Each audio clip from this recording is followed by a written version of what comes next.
Hey guys, tonight we're diving headfirst into something scarier than your in-laws' Thanksgiving turkey, the monsters of Halloween in medieval times. Not the cute little ghouls in pumpkin costumes. Oh no! I'm talking about the real, blood-curdling monsters that wandered the land like they owned the place. Can anyone say unsanitary?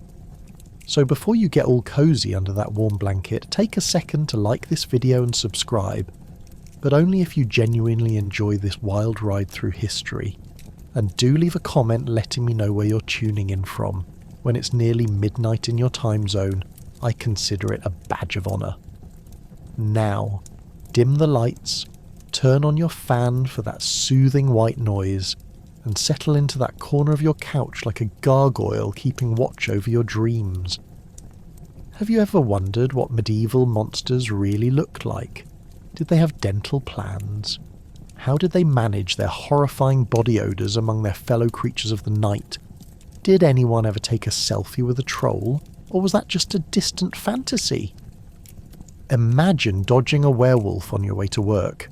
I mean, yikes! But congratulations, you've just woken up in the year 1347, and it seems the monsters are actually your neighbours. Good luck escaping the horrors of this reality. In the dimmest corners of a medieval village, a rumour circulates. Accounted sightings of a cloaked figure in the nearby woods. Is it a wise man? A benevolent spirit? Nah, it's probably Old Man Roger's pet goat that got into the moonshine again. The townsfolk can't decide who's scarier, the creature in the woods or the goat's connection to Roger. You've heard the whispers while hiding behind the ale barrel at the local tavern, where the hard liquor runs smoother than the stories about this so-called spectre. As the days progress, your fellow villagers become creative in their imaginations. I saw a hint of green beneath its hood, claims a local lad who's 3 pints deep, generally known for having a more vivid imagination than his sober self. It must be a witch, or worse, a wizard.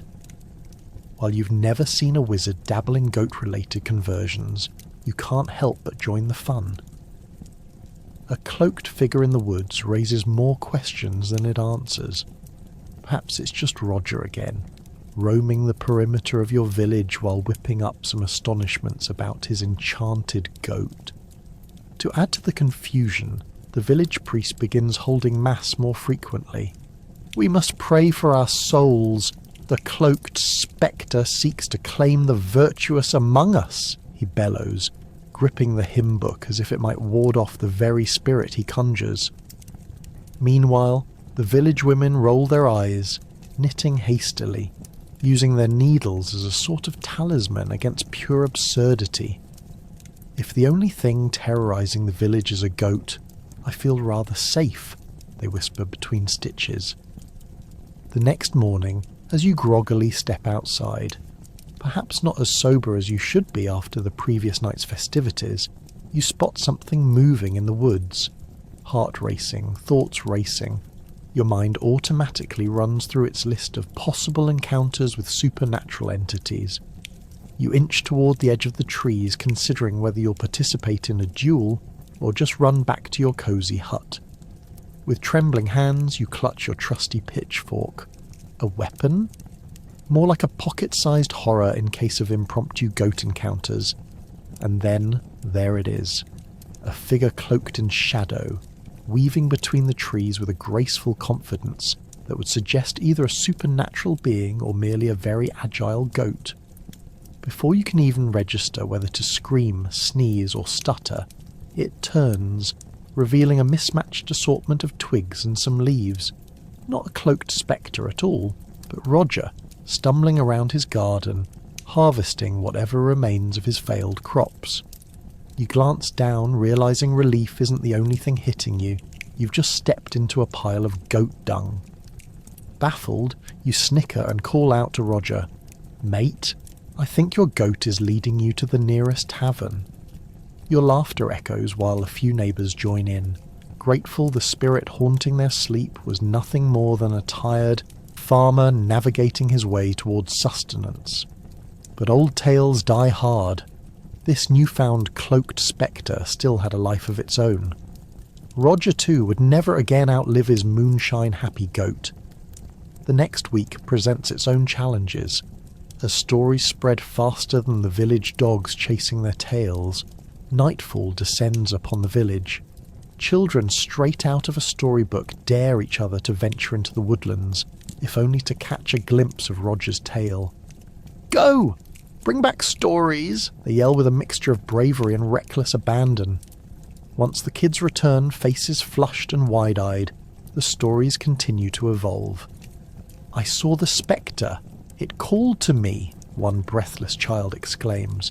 "It said, 'Fear not, for I come in peace.'" Surrounded by attentive parents, even eye rolls transform into genuine concern. You know all too well it's only the wonders of imagination at play. But as the day drifts into a cloudy sky, the fear lingers. What if it is real? Undoubtedly, all of this simply makes for one heck of an understandable medieval mishap. Rumours turning households upside down while resistant goat herds chase after evening's ale.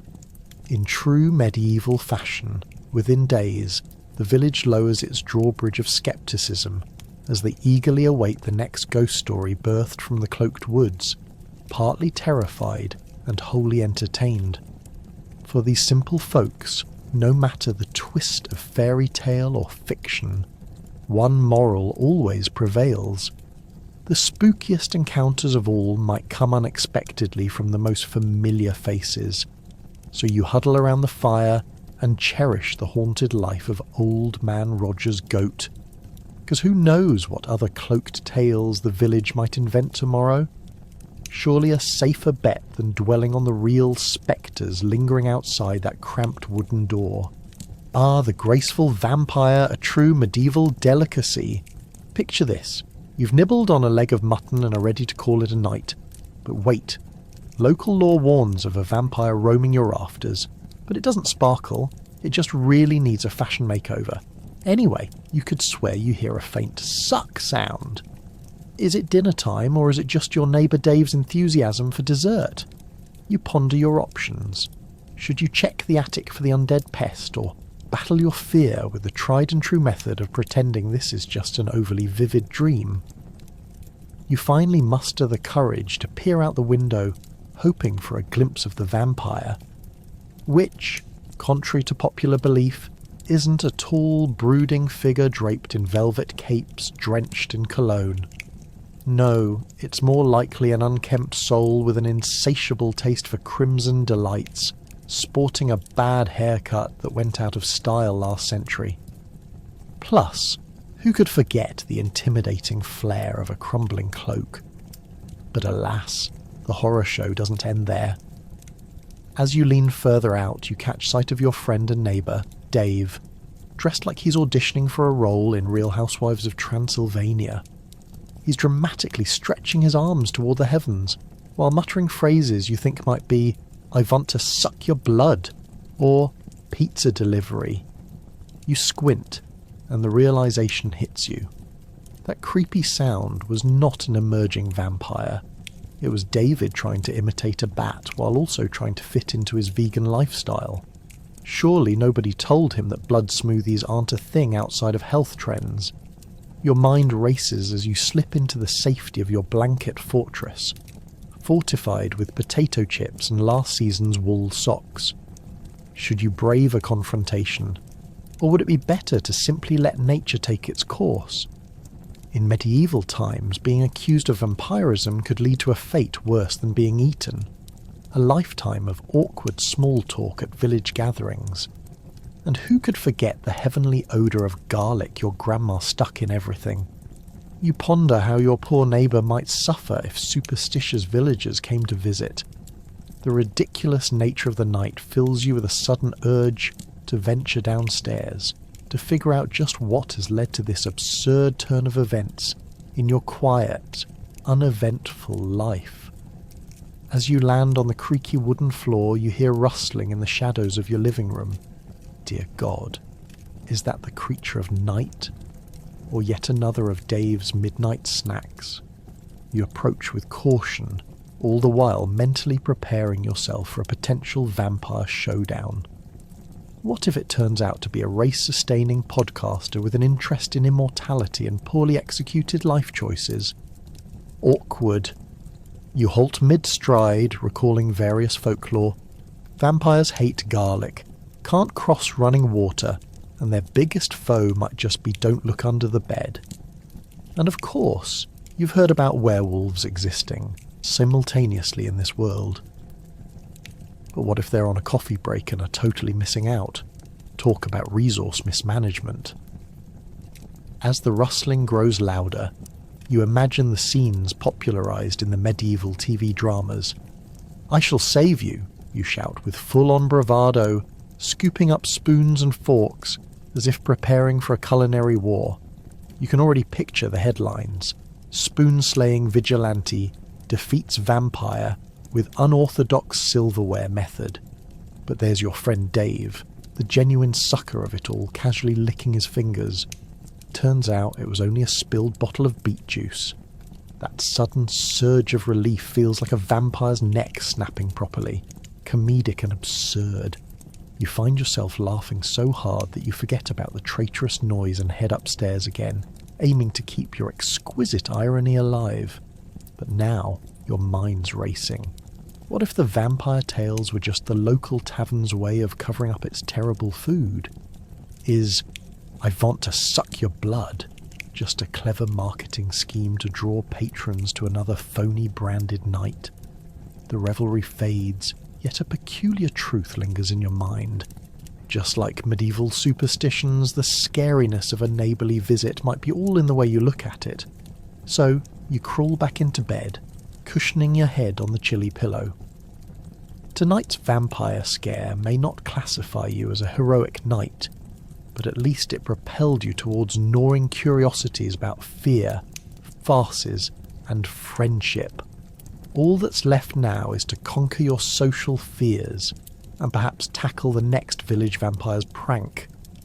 Yes, good luck to you, dear listener. Who knew a haunted evening could lure you into slices of comedy? And what a tale it will become supper time. Imagine living in a time when your cat's side eye could get you sentenced to die. Welcome to the medieval witch trials. What's that? A woman with a talking cat named Gertrude? Clearly she's summoning ancient forces. Quick tip. If your love for herbal tea seems suspicious, just stick to ale. In medieval society, the thin line dividing herbal remedies from evil sorcery could turn the friendliest of villagers into the most dreaded of ghosts overnight. Let's set the scene. It's a chilly evening in the late 16th century, and the local gossip mill is in full swing. You walk past the market, minding your own business, when suddenly someone sneers, "I heard she spoke to her broom yesterday." Uh-oh. You can see your entire life flashing before your eyes while you try to remember if you even have a broom. Now, imagine Gertrude, your proud feline companion, expertly navigating shadows while glaring at a mouse. You think, good luck, little guy. But unbeknownst to you, being a witch's pet already places you on a watch list. Imagine the mindset of the locals who would watch Gertrude with the same horror others reserve for an unexpected family reunion. You can just hear them whispering, "Did you see how she flicked her tail? I'm telling you, it's magic." All you wanted was a cute cat. Instead, you've just acquired a hefty slice of paranoia mixed up with your morning porridge. But the risk doesn't stop there. Your neighbour, Agnes, is particularly watchful. Did you borrow her favourite cup for tea? Well, too bad she just saw you dip 10 dead flies in it for your healing brew. Forget the neighbour's backyard barbecue. Welcome to an afternoon of absurd accusations where someone thinks the beans you planted have turned into flying monkeys. You brace yourself against the reality that if she decides to sound the alarm, the villagers would gather at the town square for the official "Let's Burn the Witch" event. Ah, the town square, a glorious place of dubious justice. Picture the scene, an audience sprawled across wooden benches, eagerly waiting while the judge reads the charges against you. Thou hast been seen conversing with thy cat and preparing herbal mixtures. You lean forward, exasperated, thinking, have you seen half of the herbal ingredients? They are basically lawn clippings. Your warmth for your innocent Gertrude might as well be a neon sign flashing "help me" to the judgmental townsfolk. Now, if you've ever heard tales of trial by water, let's clarify.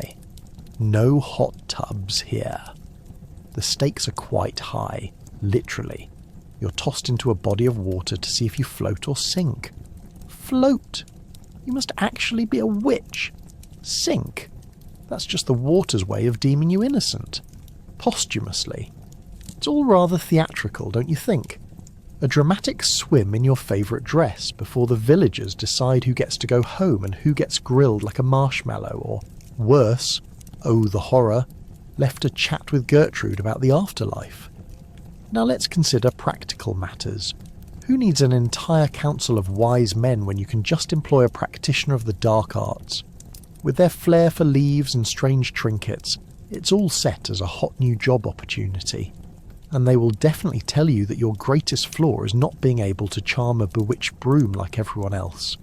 Hiding behind them, you could have a guffawing audience, munching on roasted acorns before your very eyes collapse from the absurdity. Here's the kicker. It's less about the evil deeds you've committed and more about keeping up appearances. So if you find yourself accused of witchcraft, you'll need some creative thinking and maybe a good PR manager. What spins can we add on that herbal tea blend you've been trying to get everyone to accept? Suddenly your cloak of darkness looks a lot like your favourite shawl from last year's market. If you paint a narrative on par with the local intrigue, who knows? Maybe you'll even have a fast track to being known as the Good Witch, instead of being bestowed with Gertrude's most embarrassing nickname. At the end of the day, once the flames die down and your fate hangs in the balance, remember this. While Gertrude scrambles for safety, you've at least learned how not to get burned. Hopefully you'll just stick to your ale and avoid whispering sweet nothings to your broomstick in public. Now go forth and let the world know that even medieval monsters have their own struggling side hustles amidst the paranoia and heartburn of survival. Trolls might make a home under a bridge sound cosy, but there's no peace when trying to cross that bridge for market day. Excuse me, Mr. Troll, can I pass? Unless you brought a goat for his lunch, you might end up as the next one he gnaws on. Who knew house hunting had such steep consequences? The troll isn't just your average neighbourhood nuisance. He's the kind of guy who has a neighbourly hate relationship with the local townsfolk. You want to be on his good side, especially when the only thing standing between you and fresh produce is the world's grumpiest bridge troll. As you approach the bridge, the wild thickets and gnarled trees seem to whisper warnings, making you question your life choices. The bridge itself creaks with age, and its planks are stained with something that's definitely not rainwater. You can almost imagine the troll sharpening his teeth with a wooden block, grimacing at the thought of an even feistier lunch than usual. Not exactly the ideal setting for a pleasant stroll. "Who dares approach my bridge?" echoes a voice that sounds as if it's been scrubbing down rocks for 100 years. The troll lurches into view, his beard a tangled mess of moss and dubious snacks. Only those with passage fees may cross. Ah yes, the passage fee. An ancient medieval scam that nobody seems to be able to escape. Today, you find yourself concocting an excuse worthy of a bard's ballad. You fumble through your pockets, frantically searching for anything that might appease the beast under the bridge. A mouldy hunk of bread? Not enough. A questionable flower you picked from the edge of the forest. He might scream herbicide at the mere sight of it. You end up debating whether to offer your lunch or just agree to carry his groceries for the week. "What about a small favour instead?" you stammer, half hoping something more appealing to the troll's palate. "Well, I could use a new rug," he says, scratching his chin thoughtfully. "But have you seen my last one? Darn villagers and their pristine counting houses." The struggle for trolls is real, my friends. especially when their aesthetic preferences hit the flooded market of your grim medieval town. Pretend you're making a note of this, as if planning a clever heist for later. You'll come back with a splendid tapestry worthy of a loft in the highest tower, or a patchwork rug blessed by fairies. With the troll distracted by that thought of soft comfort, you seize the moment. I'll be sure to get a beautiful rug fitted, dear troll, just let me pass. But remember, there's no such thing as a smooth negotiation when it comes to trolls. The minute you attempt to take a step forward, he blocks your path with hands as wide as cartwheels. Nah, not so fast, nimble traveller. You need an offering to match my grandeur, he thunders. Now you're caught between a rock and a hard place. Your head might be more appetising than the goat you plan to offer. As the sun dips lower on the horizon, your mind races through various medieval tools of persuasion. Perhaps a riddle. Or maybe it's time to harness the legendary power of a clever pun. What about this? Why did the dragon cross the road? You blurt out, trying to make humour out of desperation. The troll blinks, his shock momentarily granting you the upper hand. To get to the other side! He bursts into laughter, a deep rumbling noise that sends birds spiralling away. You had hoped he would find it amusing enough to grant you safe passage. Instead, he slaps a knee, swaying dangerously. Clever, but I still need my snack. Fine, but how about this? If I can best you in a riddle, let me pass without feeding you. But if I lose, I'll find you that rug more precious than their royal robes. The stakes have been raised high, but at least you feel less like a sideshow exhibit. So the duel of wits and whimsy unveils itself. Will they sing your praises as the peasant who outsmarted the troll, or tell tales of you getting turned into a conversation starter for the second longest bridge incident in history? As the sunlight dimmed into an amber hue, echoing through the thickets, you mentally prepare yourself for this high-stakes game with the fate of your next market meal hanging in the balance.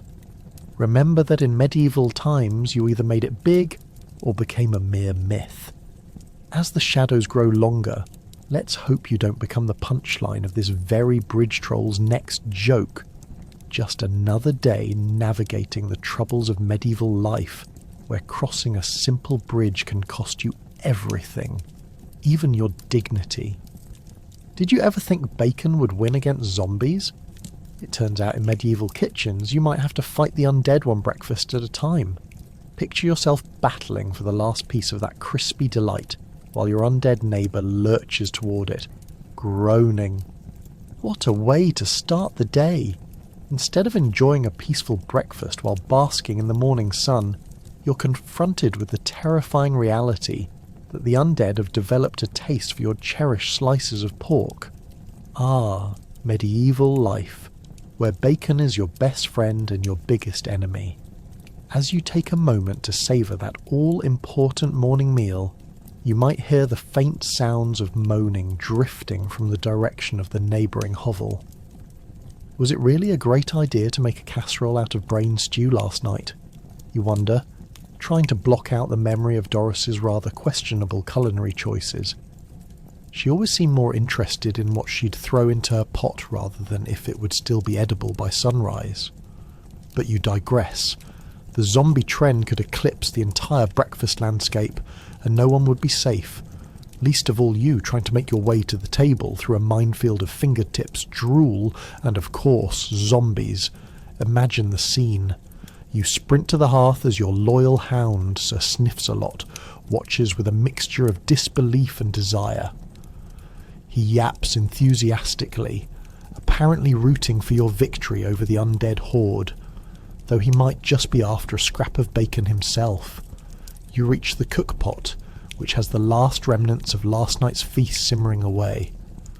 Unfortunately, it smells more like damp leather and desperation than anything remotely appetising. In medieval times, breakfast included whatever was handy, and trust me, when zombies are involved, you're certainly not thinking of fancy bacon and eggs. As you prepare your battle plan, you can't help but reflect on the absurdity of your current predicament. You're not just fighting for breakfast, you're fighting for survival. Is it a classic horror story or simply a Tuesday morning in medieval times? Will the bacon be enough to lure them away, or will they swarm your feast like a rabid pack of angry geese?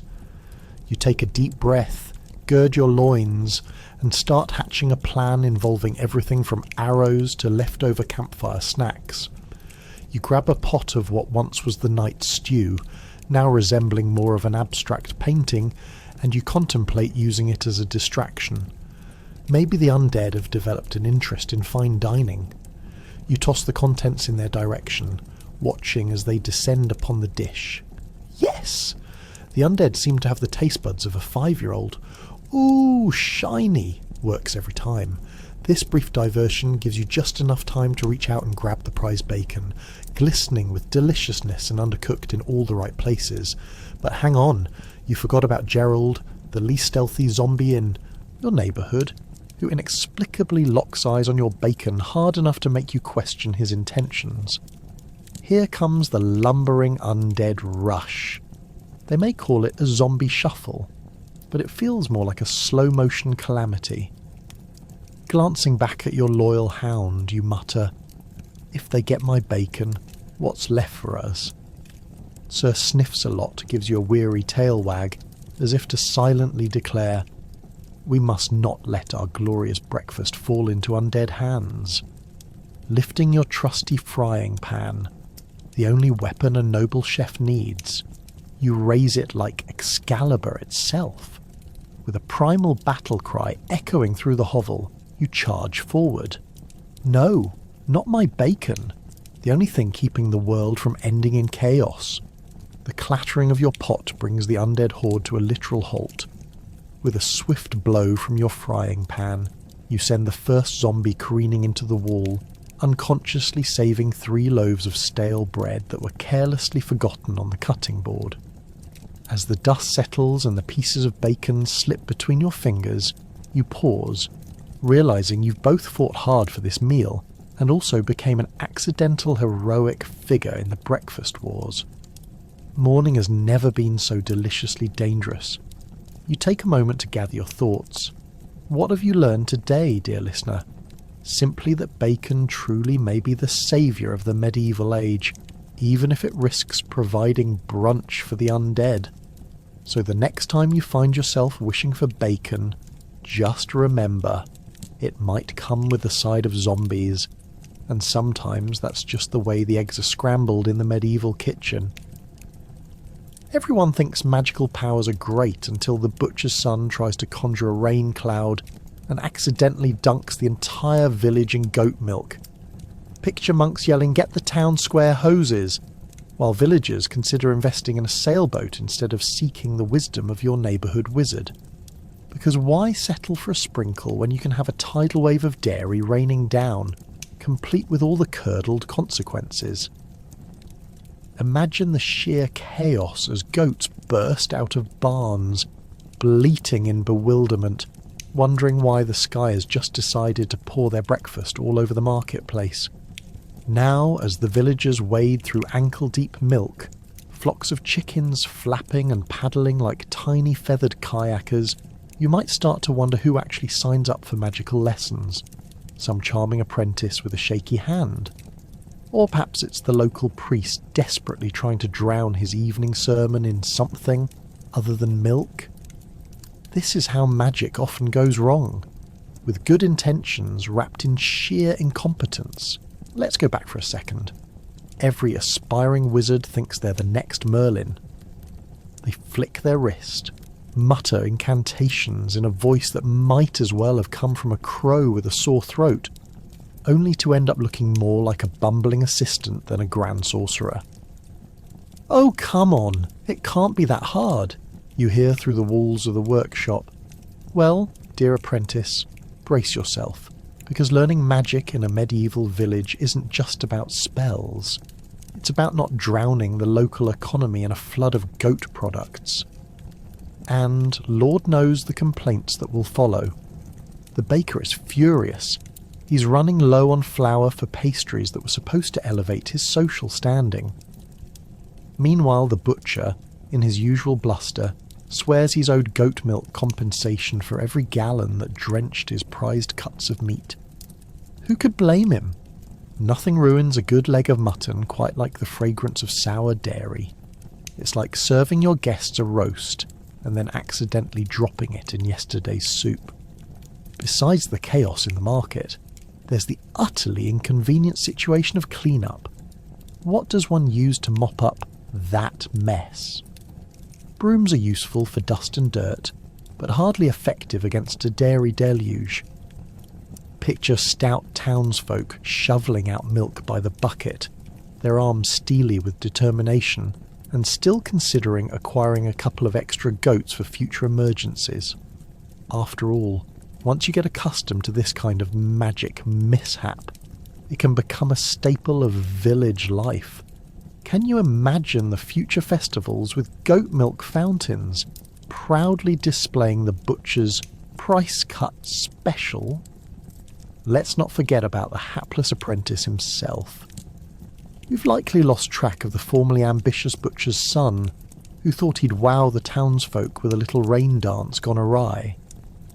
As he looks up at the milky sky, he mutters an apology to anyone who might hear.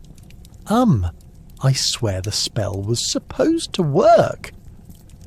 This is the moment when the villagers decide to look more deeply into who they trust with their magical education, perhaps hoping for an ancient tome without the alarming lack of directions. Now, the village's wise elder is starting to rethink his life choices, watching the chaos unfold like it's a live performance of medieval slapstick comedy. He's seen far too many similar aberrations in his long life, and thinks that perhaps he should have considered being a baker instead. Bread doesn't explode. Milk, on the other hand, just leads to endless weeping, especially when vendors begin slipping through puddles that resemble the aftermath of an unfortunate dairy festival. At the end of the day, amid cries of who knew milk could float and where's my goat hose, life goes on post-magic disaster. People shrug, recount the tale to future generations, complete with dramatic reenactments and scandalous embellishments. And as for our aspiring sorcerer, well, he earns a permanent spot in village lore, forever immortalised as the boy who turned rain into dairy, destined to serve as a cautionary tale for centuries to come. Magic can be wonderful, but like every good thing, it should come with a warning label, or at least a little dairy knowledge. Next time you think of dabbling in the arcane arts, remember, if you can't manage to control a simple rain spell, you might just end up putting the entire village on a goat milk only diet, and that could ruin more than your reputation. So you want an exotic pet? How about a chimera, a delightful blend of whatever joins in, half lion, half goat, all out chaos? Imagine your imaginary pet whose first bite is someone's pant leg mixed with their lunch. What a conversation starter during awkward tea.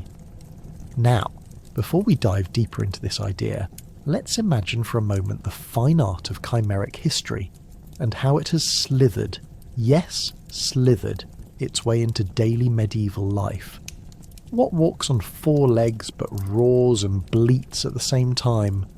Your neighbour's creation, perfect for guarding the chicken coop, or more accurately scaring off visitors, trespassers, and perhaps the occasional unsolicited in-law. Picture it. Aunt Gertrude clangs at your door, only to be met by a creature that looks like a goat with a lion's mane and the attitude of a common ruffian. Instant family drama. Every villager seems to have an opinion about this majestic creature lounging in the sun. But let's be real. No one knows how to truly care for such a beast.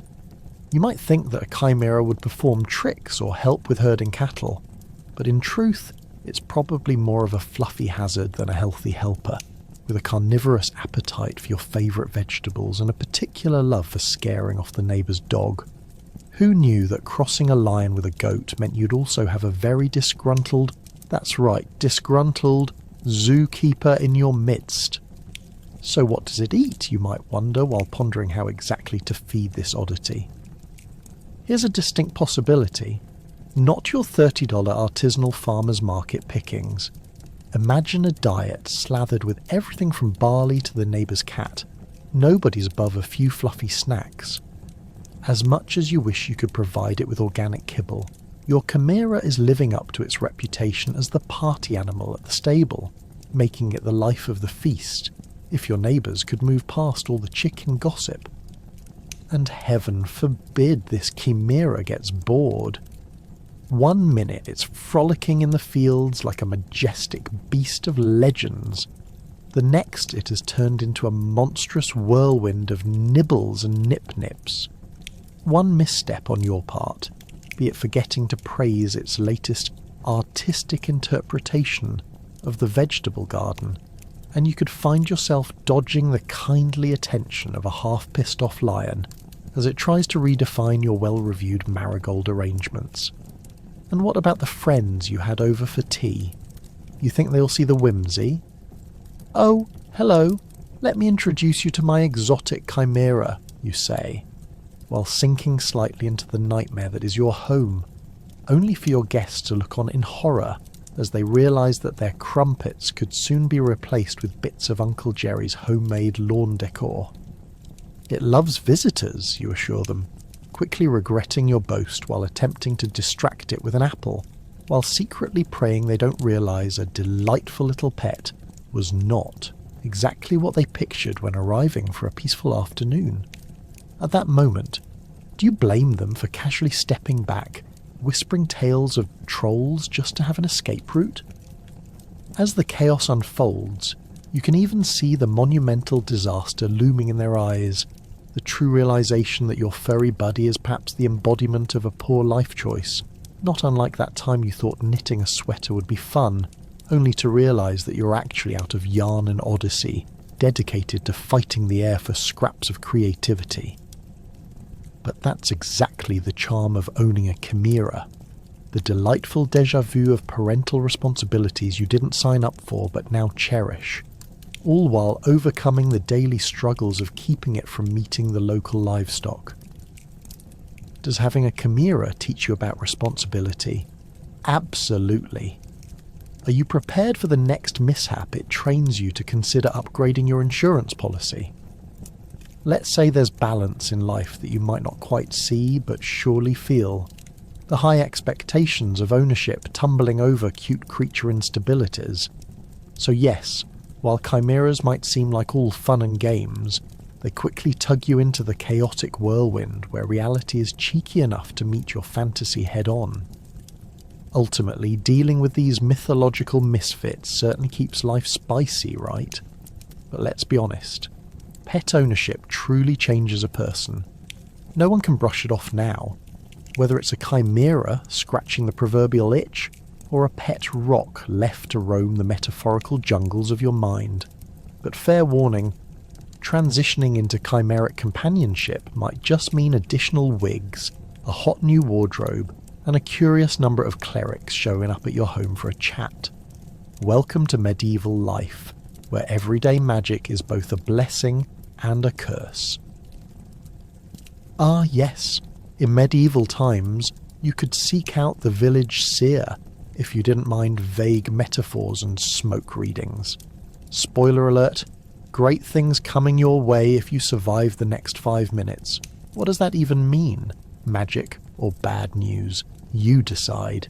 In a world where understanding your future could mean the difference between marrying for love or being stuck with a warty lord who doubles as a swamp monster, every villager was desperate for some clarity. But really, what's more perilous?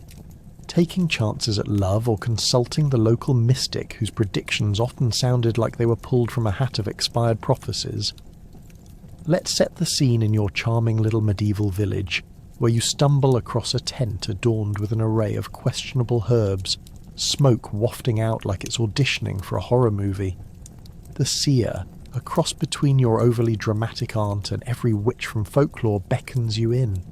"Enter, seeker of truths," she proclaims while shaking some kind of rattle or dried celery, which honestly could be either her ingredient for a potion or last night's dinner. Your first thought might be, did I just walk into a cooking show or a séance? Once inside, the atmosphere is thick with incense and uncertainty. You sit on a crooked stool that feels like it's been through several plagues and is only held together by mystical optimism. The seer gazes into her crystal ball, probably just a soup pot filled with cloudy water, and starts telling you what she sees. Except it's not really foreseeing. It's more like vague ramblings on the price of turnips and how they'll affect your upcoming marriage with that stubborn cobbler. I see fluctuations in root vegetables affecting your fortune. You think, how profound, but does that mean I shouldn't wear my new shoes, or is my foot in for some tough times? As you engage in this spectacle, the seer waves mysteriously, sifting through her collection of odd trinkets until she pulls out an utterly unhelpful tarot deck painted with images of cats and overly foreboding rain clouds. This card signifies, keep your eyes peeled, dear, she stutters. Translation. I hope you've managed to stay away from that overly obnoxious pig they call a neighbour. Suddenly you realise you didn't actually learn anything.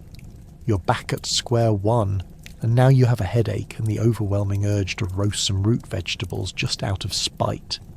At this point, you're wondering if this experience is what peasantry really means. How about you predict this? You're leaving a review. 2 stars for atmosphere, 0 for understanding my life. Yet before you can escape, she requests a gem or trinket in exchange. You must give before you receive. No pressure, just a mystical tax on common sense. While you hadn't planned on bartering away your lucky bracelet that's always seemed to bring you decent bread, pies, who's to argue with the codes of medieval magic? Leaving her lair, you can't shake the feeling of being just another puppet in this absurd medieval mystery show. Meanwhile, villagers are lining up, and you wonder if they all just want to hear about how their goat will outlive them, or be the scapegoat for neighbourly squabbles. I foresee trouble with the town's baker. He's indeed running low on flour, they state confidently. Great. Now every baker in your peripheral vision is suspect and possibly plotting an uprising. You can't help but laugh.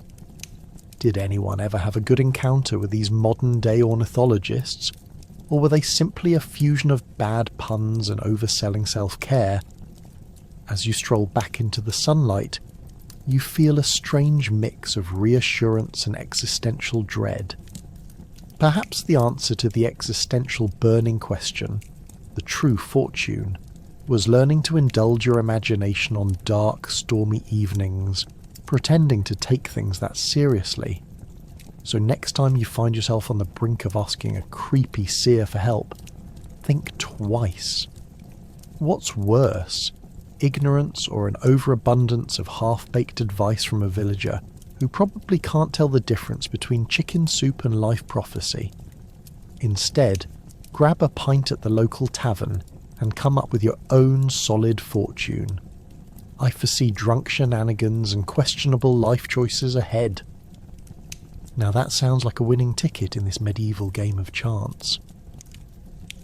All inns are a bit creaky, but add ghosts to the mix. Welcome to the haunted inn where every squeak doubles your rate.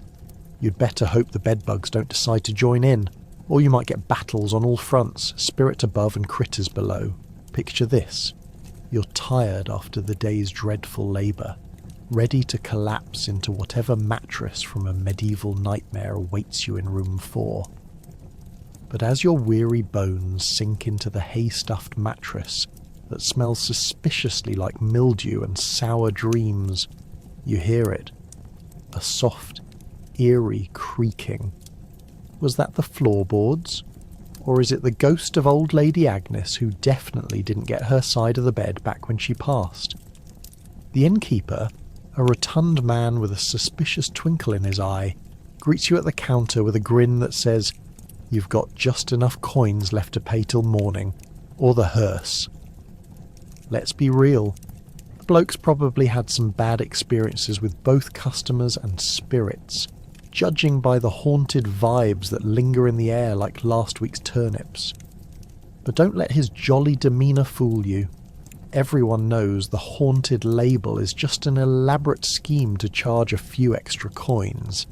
At this point, you better hope your money wasn't borrowed from the local witch, or the only thing haunting you will be the regret of ever stepping foot in that inn. As you settle into your damp little corner of hell, you can't help but wonder about the stories echoed through the cracks in the wooden walls. Legend has it that a recent guest never checked out, but rather took a permanent vacation into the realm of the afterlife, possibly due to a poorly executed roast by the inn's cook. Did the potatoes turn too green? Or did they forget to wash their hands? One way or another, that spectral guest now floats through the halls, lamenting the careless treatment of his last meal. You've heard people say they can't sleep due to unsettling noises, but when you find yourself constantly worrying about spectral guests, that suddenly escalates to a whole new level of anxiety. Was that a whisper you heard? Or simply your stomach rumbling from hunger? Trying to figure it out might drive you mad, because nothing says restful night quite like a ghost showing up to borrow your cloak for a yonder party. Of course, you won't be invited. The undead barely give a thought to mortal etiquette. The other patrons seem blissfully unaware of the supernatural games afoot. Or perhaps they're aware and are just better at ignoring it than you are. The tavern sounds filled with jolly laughter and the clinking of mugs. Yet, amidst the charms of merriment, you catch a glimpse of a translucent figure at the far end of the room, wiping a mug that was recently used by someone who may or may not be taller than your average ogre. Do they even serve draft here, or is it all wigglers and whispers tonight? With all these strange occurrences, you have to wonder, how do they keep their ale fresh? As for the inn's specialty, roasted chicken or triple-dipped rat, maybe it's an ethereal feast served by a ghostly cook who may or may not have forgotten all culinary hygiene laws centuries ago. Can I get the chicken with extra ghost? You wonder aloud. But before you can even grasp a taste of that zestful meat G, the apparition of that previous boarder looms large in your peripheral, mumbling unintelligibly about the great stupidity of ordering from the spectral menu. And what about the bathroom situation? You hoped for a simple pot to squat upon, but you might find yourself in an ancient outhouse rumoured to house yet another mischievous poltergeist who thinks it amusing to throw your belongings straight to the muck. Keep your valuables close. Losing a handkerchief may lead to months of haunting memories, and those are wrecking your dumpster diving plans.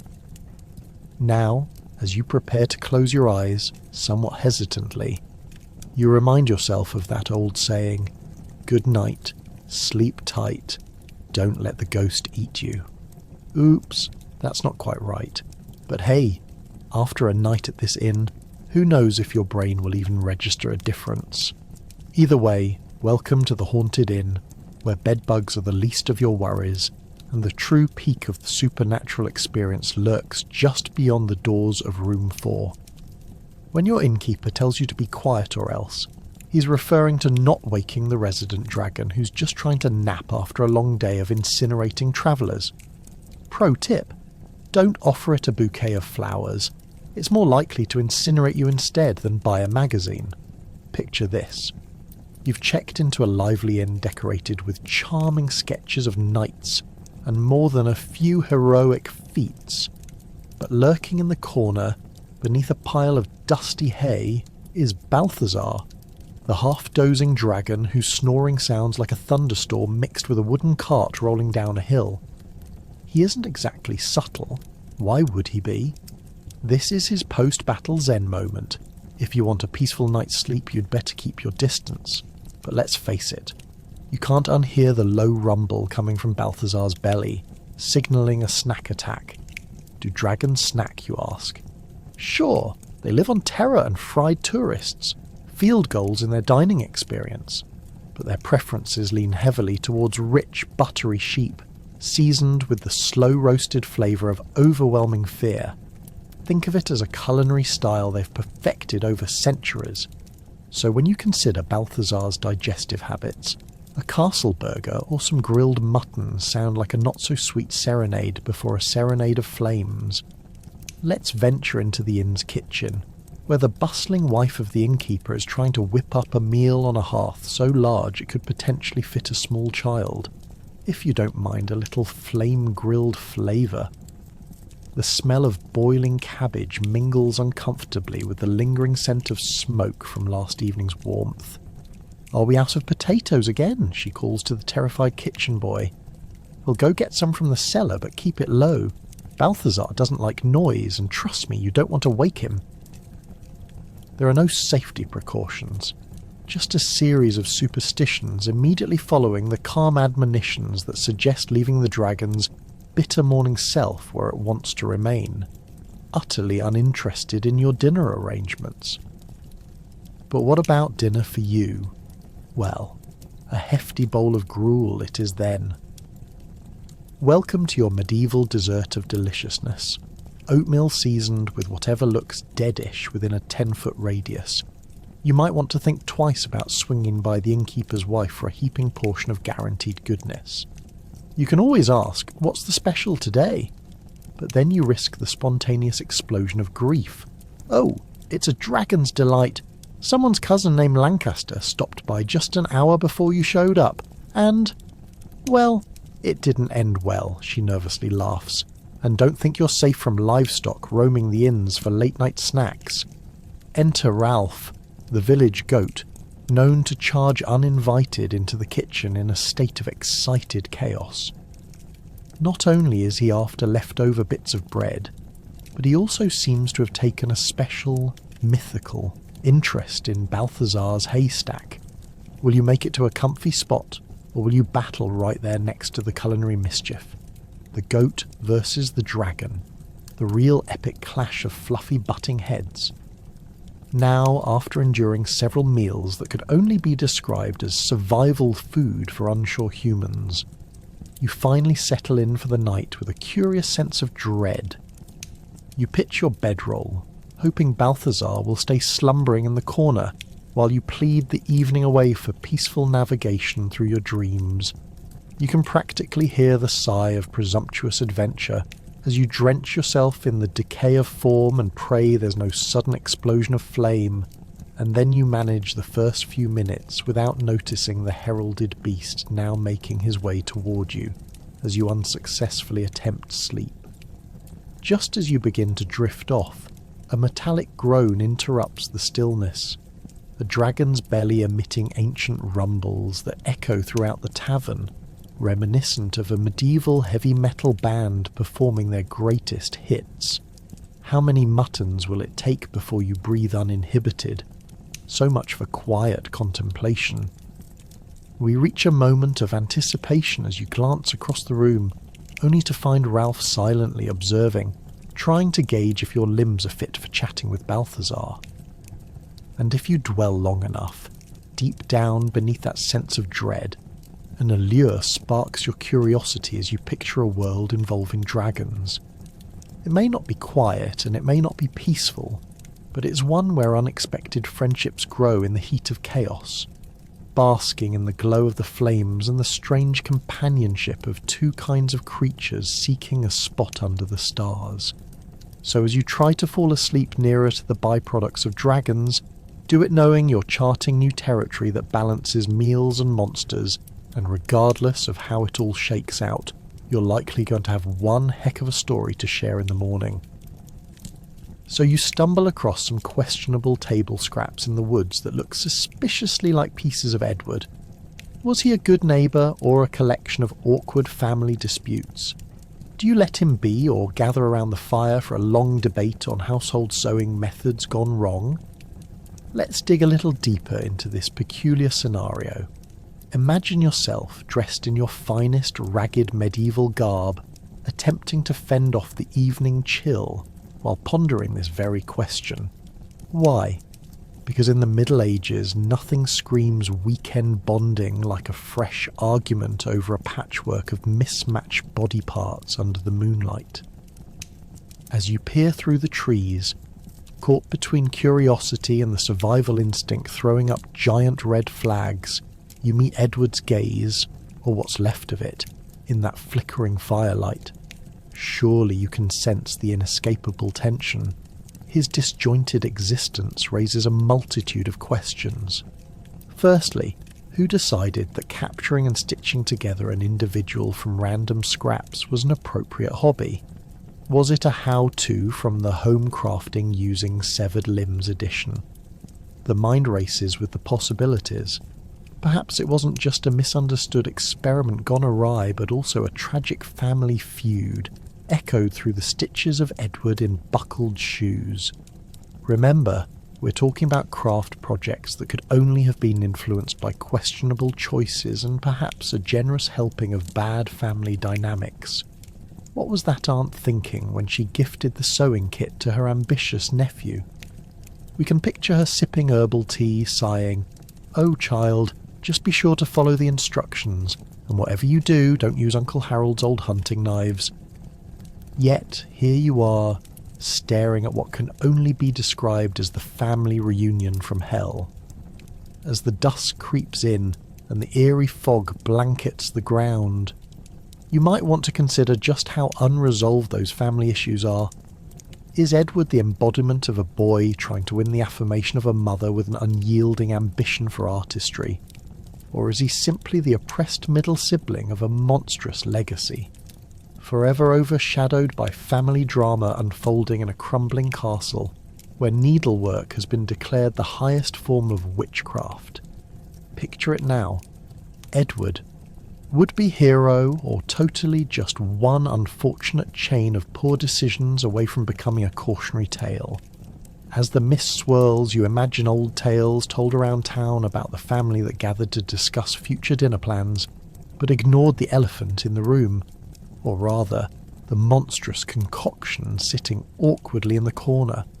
"Oh my dear, let's just put poor Edward to the side, shall we?" But perhaps it's unfair to blame Edward's long-lost relatives.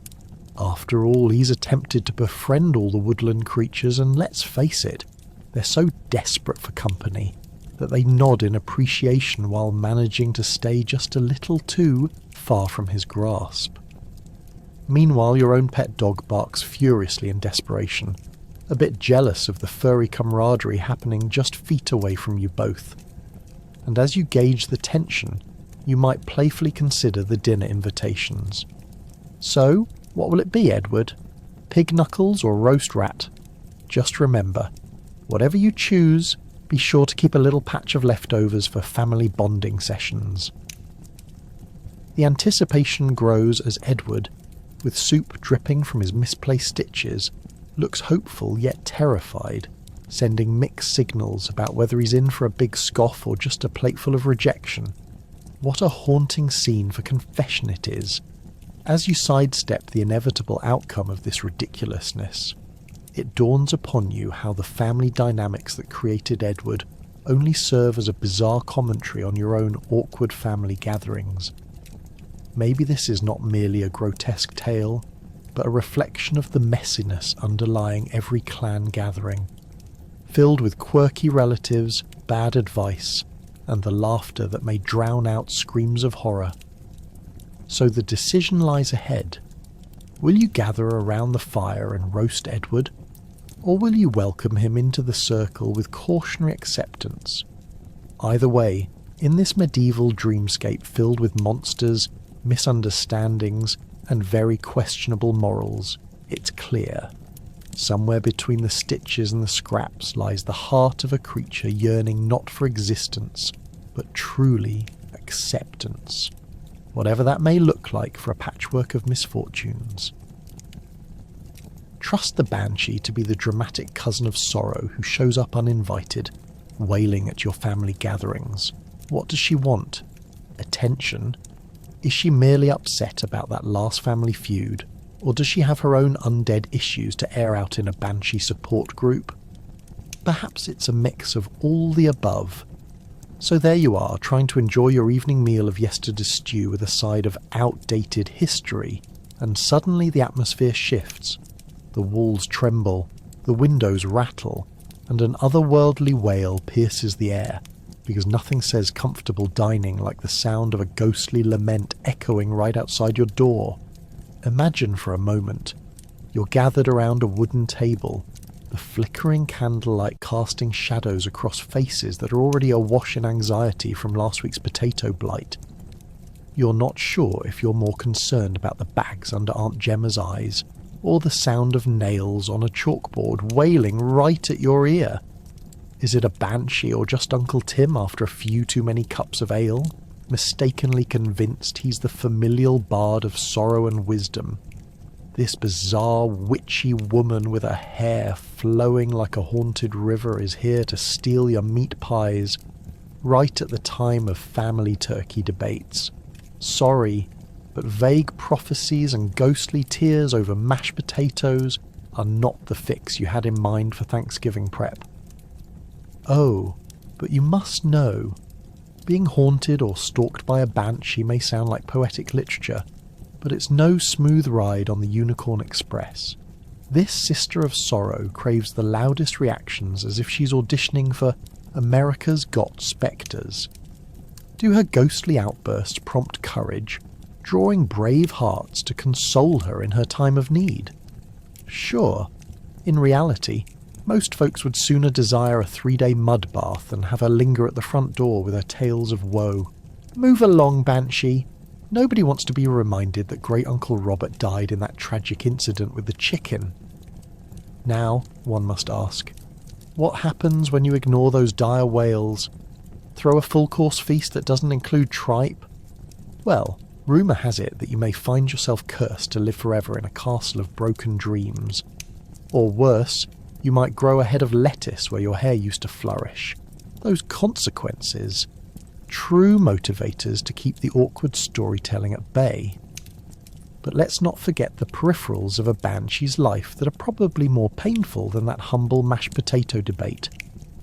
Expecting a potential sequel to scary stories to tell in the dark every evening. You've got it. Living next to a banshee turns mundane tasks like laundry and cooking into a cliffhanger thriller. What's that? Just the neighbours crying over a poor choice of socks again. It's hardly the yarn-drawing community advantage one hopes for. Can you truly join the local coffee club without that constant reminder of existential dread echoing through the streets? Ah, yes. Raise your mugs high and shout at the wailing woman. But amid those keenly felt family tensions over quietly simmering plagues, there's a gentle truth about those crying banshees. In every shriek lies family, grief, a reminder of loss, and the lengths to which we go in our shared memories. Is she lamenting the good old days when potatoes flourished beneath our feet? Or is it a more personal tale lost to cultural memory? No one ever quite answers. Perhaps the banshee is the embodiment of the chaotic power struggle buried in every unspoken family dynamic. Every high-pitched wail could be an octave of regret that overflows from the seams of our shared humanity. A startling reminder to acknowledge what's lost before it fades into folklore. Entire tales of relationships left untold. Oh, this is much deeper than mere melodrama. This is about family legacies haunted by laughter and loss alike. So as you gather around this evening with your favourite medieval dish of stale bread sprinkled with tears and the cursed rum, remember that your vocal ghostly kin is not just a pain in the neck. She's a reminder to cherish all of those noteworthy imperfections within the family saga, because sooner or later those stories will keep us all connected, one haunting cry after another. The next time you hear your banshee crying in the night, don't run for the hills. Get her a glass of mead, sit her down and invite her to share in a little culinary therapy. Who knows? The night might surprise you with laughter instead of lingering wails. A mummy strolls into town wrapped in what might be an attempted bandage fashion statement. The locals scream, "What a curse!" But let's be real, low-budget fashion over the centuries rarely works out. Is your local enthusiast ready for a revival of the ancient Egyptian chic? Picture this: a lively village of medieval peasants gathered around the market square, arguing over the price of turnips, when suddenly a figure raises the fashion stakes to a whole new level. Is it a wizard? A withered old lady? Nope, it's Henry the Mummy, strutting around like he owns the place, dragging bandages and confusing everyone. The first thing to remember about Henry is that he didn't just appear overnight. He had a history that would raise eyebrows faster than the village priest's overzealous sermons. You see, centuries ago, Henry was not always wrapped like a clothing-confused burrito. Once upon a time, he was an important guy back in ancient Egypt, rolling in gold and pyramids, tossing out commandments like confetti. But then he met with some unfortunate misadventures involving a pyramid scheme that went sour. Spoiler alert, pyramids are great for tombs, but not so much for business ventures. Now, regaining consciousness after a few thousand years of beauty sleep didn't come with a detailed manual. Imagine waking up and being told your face was essentially an ancient dust bowl. You can picture Henry looking into a mirror trying to recognise the undead version of himself, muttering, "Well, I guess it's about time I used a little foundation."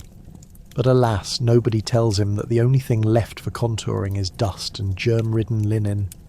He immediately starts using the bandages as a fashion statement instead. And really, who wouldn't want to be the life of the party by being the most over-the-top spectre at a market crowd? His entrance, however, leaves the townsfolk in complete chaos. The baker drops 12 loaves of burnt bread. The butcher, seeing potential in new clientele, draws a sharp knife and yells, "Fresh meat!" And there's little Jenny who absolutely loses it as she hides behind her mother for dear life, probably yelling, "Mommy, it's the walking leper wrapped in toilet paper." Because for these villagers, Henry was nothing more than an ancient horror movie on legs. Of course, being a mummy in medieval times comes with its own sets of challenges. For example, transportation. How does one traipse around town when their entire fashion is prone to literal unravelling halfway through? Can you imagine the embarrassment? You're strutting your stuff with great style, and suddenly, whoosh! One gust of wind unravels you like a forgotten yarn ball in an attic. There you are, standing in the centre of the market, feeling like the world's most awkward piñata, with peasants yelling, "Shin Yi Fu!" New clothes, in the language of mortal ridicule. And let's talk about beauty regimens. Nowadays we have skincare routines and beauty clinics. Back then, Henry's skincare routine consisted of a bed of sand, a decent sarcophagus, and, drum roll, exotic oils that, conveniently, had long since become unrecognisable. Oh, and don't you love the way mummies are depicted in pop culture versions of history? If only they knew how much these creatures had to worry about their aesthetic. Besides the chance of losing a few bandages in town, the true concern for Henry was not to frighten the locals into a frenzy and become public enemy number one. Who knew that all those years of being tucked away with the treasures of kings and dust mites intertwined would lead him to be the talk of a medieval town? Imagine the irony. You fight for elixir potions of life only to nearly end up as a simple Halloween scare. In the end, our mummy hero must reconcile his new life. Perhaps all he wanted was to trade his tragic backstory for a few loaves of bread. Maybe he meant well, dreaming of a fresh start. So, as the dust settles, we've learned that while mummy walking can lead to side eyes and chaotic market scenes, it's really just another day in the life of a misinterpreted ancient figure looking to find his place in a world that surely didn't read the fine print. Who knew one curse could end up being a side-splitting adventure? And with that peculiar thought, we can see our rapt friend head off into the sunset, hoping the next town will fully embrace his brand of necromantic haute couture. After all, ancient style is all the rage, or at least was, many centuries before this unfortunate moment of unravelling was ever considered. When the local giant misinterprets politics as being on the roof of the tavern, you might want to reconsider. Is it a joke or our newly elected big man? And do we serve ale in jugs or kiddie cups? Let's not make this more complicated than it needs to be. In a world where your local representatives can literally look down on you, like up to the clouds down, trying to maintain order is a tad tricky. The giant's head rarely stays in the game when they're distracted by the opinions of the very crows that have made a home out of their hair. Picture the tavern is bustling with townsfolk sharing stories over mugs of ale. There's a blaring commotion. The tavern keeper is yelling, "Keep it down, or I'll send the giant this way." And just like that, a shadow looms over your table, blocking out the sun and quite possibly your sense of reason. The giant, with legs the size of your great-grandmother's prized oak, crashes near you. He's been convinced that his newly elected office calls for the literal elevation of his status. Nothing says public service like shattering your ceiling while delivering speeches about community welfare, right? As you raise your mug for a sip, you realise you may as well be drinking from a thimble. The giant can holler about taxes from atop the thatched roof, but who's really running the town? Everyone knows he dips into the night's rations during pickling season, and can't even fit through the town gates without a professional escort. Excuse me, you mutter as your drink spills on the floor. How about some actual terms for this upcoming election instead of just giant-sized rants? His booming voice echoes as he yells, "More cheese and ale for the people." To which the bartender, looking rather anxious, replies, "Right after we get the ceiling fixed, you big oaf." There's no denying it. Having a gigantic politician certainly brings attention, but also the unwelcome challenge of roof replacement placeholder signage. It's entirely possible that elections in your town will henceforth come with a guaranteed ceiling height provision. As the evening drags on, patrons discuss how best to play politics with their giant leader. At what height should we really negotiate budgets? One villager guffaws. Should we invest in ladders for voters or simply hope for the best? Before you have a chance to deliberate over their idea involving grappling hooks, the giant stands, looks fondly at his miniature kingdom, and states, "I hereby declare that all chickens are now my subjects." And just like that, your dinner mates scramble to secure the local poultry. Elbows fly as individuals dive to save whatever crumbs they can from turning into feathers and cooing distractions. What's a proper election day without some calamity? The next morning the door swings open and the townsfolk file in, carrying the candidates' pamphlets, displayed like brightly coloured fruits dangling from a branch. The giant, of course, is there to present his own version, hand-drawn with clumsy crayon strokes and concentric circles round his face. "Vote for Big Boris," it cheers, mixed with chicken clucking. Great, now even poultry are somehow part of the election campaign. Your fellow villagers can't help but snicker while discussing what that means for local governance. Does this mean we can have free eggs with our ale? Not if they belong to him.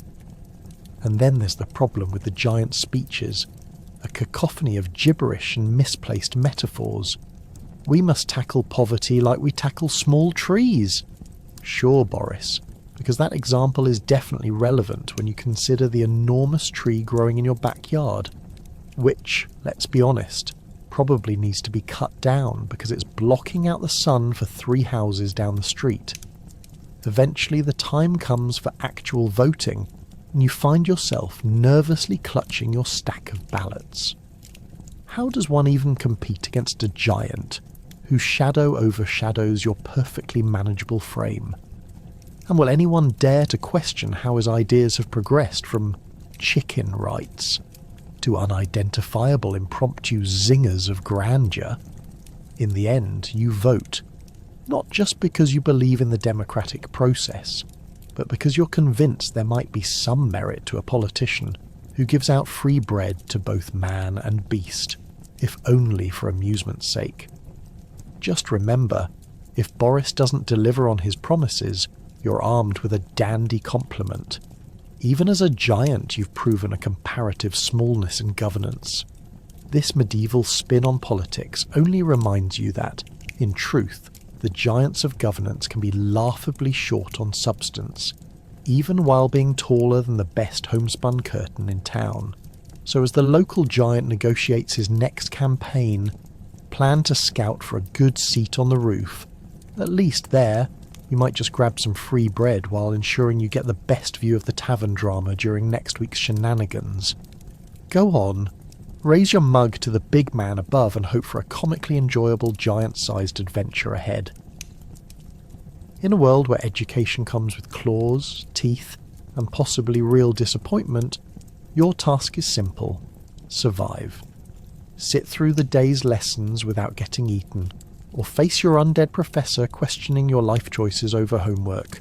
That's right.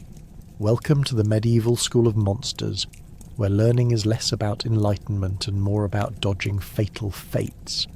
Forget recess, unless you count the time you spent running from the school's resident werewolf. Good luck explaining to your parents that you missed class because you were hound sick. As you line up for roll call, your undead professor, Professor Nova Bonecruncher, croaks your name like an ancient foghorn emitting haunting echoes. Ah, cadaverous Ashford, another fine specimen. You realise this isn't a compliment but a warning. With only one eye bulging out of its socket and her hair resembling a dusty cobweb, she's the authoritative figure in this charming academy for the frighteningly peculiar. She waves you into the dimly lit classroom which smells suspiciously of old parchment, sweat, and something you can't quite place. Maybe dried frog legs. Welcome back to the place where nightmares are fostered. Your first lesson of the day: Potions 101, Brews for Dummies. Why is this class necessary? Because one poke into a cauldron, and you could brew a tonic for transformation, or wind up turning your neighbour into a toad. And trust me, the latter option doesn't generally land you an emerald green job in the end. So, you carefully mix your ingredients: newt eyes, a sprinkle of dragon's breath, and a dash of mystery powder. It's like baking, but with more existential dread. At least there are no calories in this potion as it bubbles ominously. But hold on, before you can even take a sip of your concoction, the school bully, a goblin named Blister, hurls your brew across the room. Nice try, newbie, but I prefer my friends untransformed. Naturally, the rest of the class laughs uproariously, their monstrous laughter echoing in your ears. It is a dreaded reminder that social dynamics in a school full of monsters can be scarier than the syllabus itself. You eye the cauldron for answers as though it holds a talisman that could change your reputation. Hey, perhaps that sounds like a spell to cast. Your next class, Fictional History, Legends of Terror, is another treat. Seriously, this subject is a nightmarish thrill. There's no better way to learn about the art of scaring villagers than by dissecting the tales of Count Draculum and his nightly antics. Your classmates, a mix of vampires, ghouls, and perhaps a brightly coloured zombie, eagerly open their notebooks to take notes on the tales of how Draculum once turned an entire village into rats, much to the inhabitants' dismay. But beware, sharing a story about how this legend is just silly folklore may lead to spontaneous bursts of ire, with ghouls throwing rotten apples in your direction. Finally, lunch arrives. Time to feast. Sort of. Your stereotypical medieval cafeteria resembles a haunted banquet hall, and the food is as odd as the company. Mystery stew simmered from last week's leftovers, gory eyeball-shaped pastries, and bread that's older than your great-uncle's last breath. Most of your classmates slink toward the rumoured magic meat booth. A sketchy fortune teller claims, if you eat it, you gain supernatural powers. But would you risk questioning your dinner's origin when you could instead tune into the banter around you? All I need is a slice of eyeball pie and I can see my future, says a ghost with a twinkle in his transparent eye. As the buzzer signals the end of lunch, and you're grateful you survived another meal, it's time for your most dreaded class, Advanced Escapes, Running from Horrors. Seriously, it's a prerequisite. Your instructor, a terrifying blend of ghosts named Jitters and Chuckles, teaches techniques to evade hungry werewolves and slippery banshees. The class is rigorous. You take notes frantically. The final exam consists of a timed escape route through a field of sleeping giant ogres. You can almost hear your distant relatives chanting, "Remember to be nimble and spry," while they not so quietly avoid booking a spot on the ogre's menu. In this wild circus of monstrous education, surviving means gearing up for every challenge, while occasionally glancing at the clock with hope, because your bedtime grows ever closer, along with the guaranteed knowledge that becoming a true medieval monster isn't merely a display of noble horror, but an arduous lesson plan filled with humorous, quirky adventures. So, put your textbooks under your arms, muster every bit of energy you have, and brace yourself for the next quirky lesson. You might very well end up a surviving graduate of this unimaginable school. Picture brave knights rotting away, literally and figuratively. What happens when your noble quest doesn't go according to plan? They might fight ghosts, yet question their wisdom, while drunkenly stumbling through the battlefield. Time to rethink career choices. Friends. As you wander through the teeth of the medieval night, the sound of clanking armour catches your ear, and you can't help but wonder if it's the herald of a glorious knight charging toward glory, or just Sir Gerald falling over an unguarded cabbage. The poor knave has had a hard day battling something less than terrifying, like a pint-sized dragon that turned out to be a particularly feisty chicken.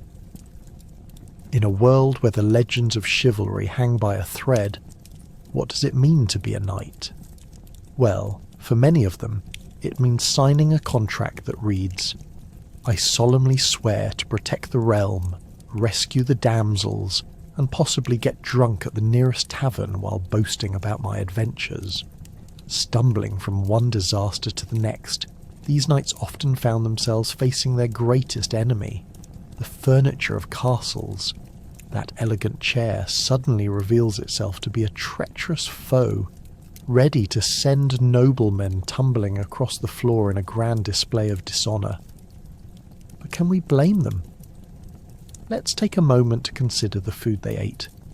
Imagine filling your belly with a banquet of roasted meats, soaking up all the ales and raving about how this is the finest feast in your kingdom. But come the morning light, a mere glance in the mirror reveals the grim reality of nightly life. A face stained with grease, and a waistline reminiscent of a barrel of ale. With every misshapen mouthful of pie and a sword that's heavier than expected, it's no surprise that these brave warriors frequently found themselves in precarious situations, like getting socked in the nose by a very confused peasant. When the call to arms finally rings out, our dear knights do rush to defend the realm from the ever-so-frightening foe. Still, many don't quite prepare for the dauntless nature of the battleground. Instead of scanning the horizon for dragons, they're often just scanning for rumours of what's for breakfast. Who knew the quest for chivalry often led to the tavern's endless variety of ales? The heroes-turned revellers raise their goblets to glory before the last hurrah turns into a loud snore. Let's not forget about the rise of the most peculiar monster, the dreaded royal hangover. It creeps in before dawn when the knights expect to rise ready for conflicts. But no, instead you're met with neighbours exclaiming stage whispers to one another, "Did you hear Sir Lambert sang the rooster's favourite song, only to embarrass himself at the jousting contest the next day?" With swords raised high against invisible foes, or worse, their unpredictable mounts, each knight tries to remember if it was a dragon they were supposed to be slaying, or just Sir Egriv's lumpy stew. During these chaotic encounters, It's only a matter of time before disaster strikes. A knight rushes into battle, raises his sword, only to trip over his own feet. Clanging armour echoes off the stones like a malfunctioning wind chime. Now, he's on the ground trying to convince everyone, amusingly, he's captured a legendary creature, the invisible kneecap monster. The noble charge turns into bewilderment as his fellow knights scratch their heads while trying to contain their snickers. Fear not, brave knights. With each dainty step my valour grows. But let's face it, the last thing you expect in medieval warfare is for chaos to be kicked off by a marching band of squirrels and a knight doing an impressive and wildly unattractive tumble.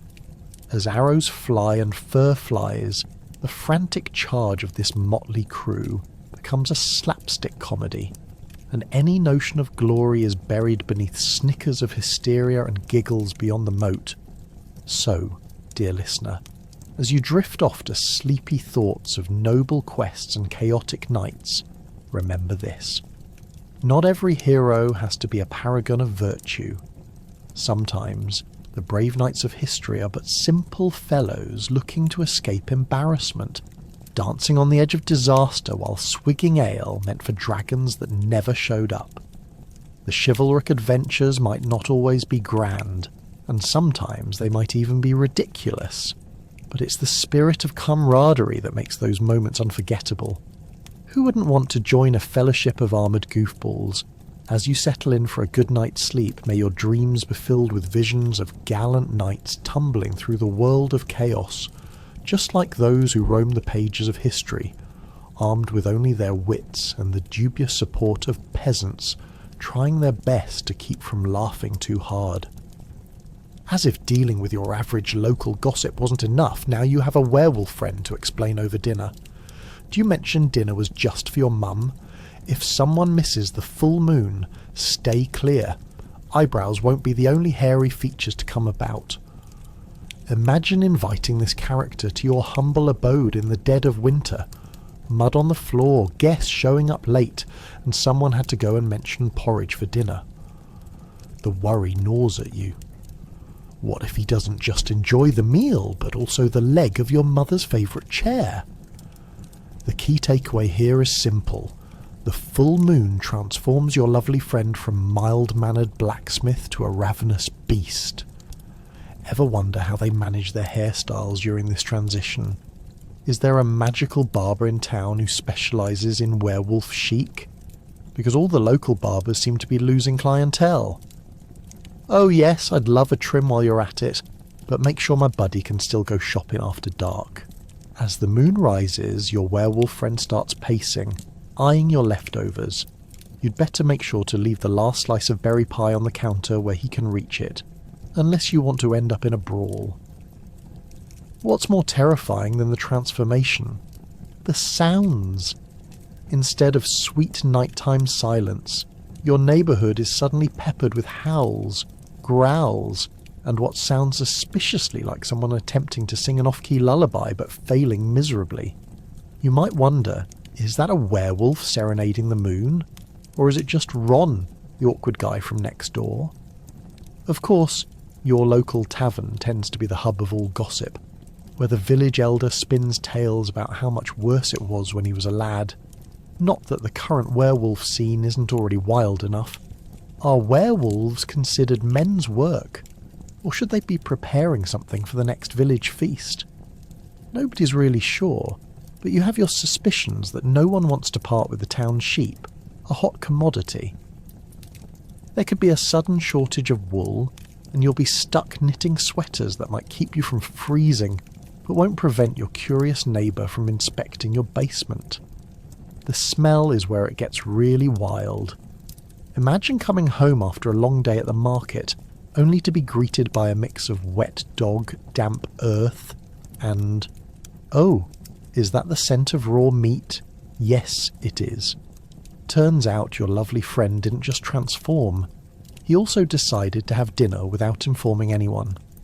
Congratulations, your home-cooked meal has now doubled as a werewolf's buffet.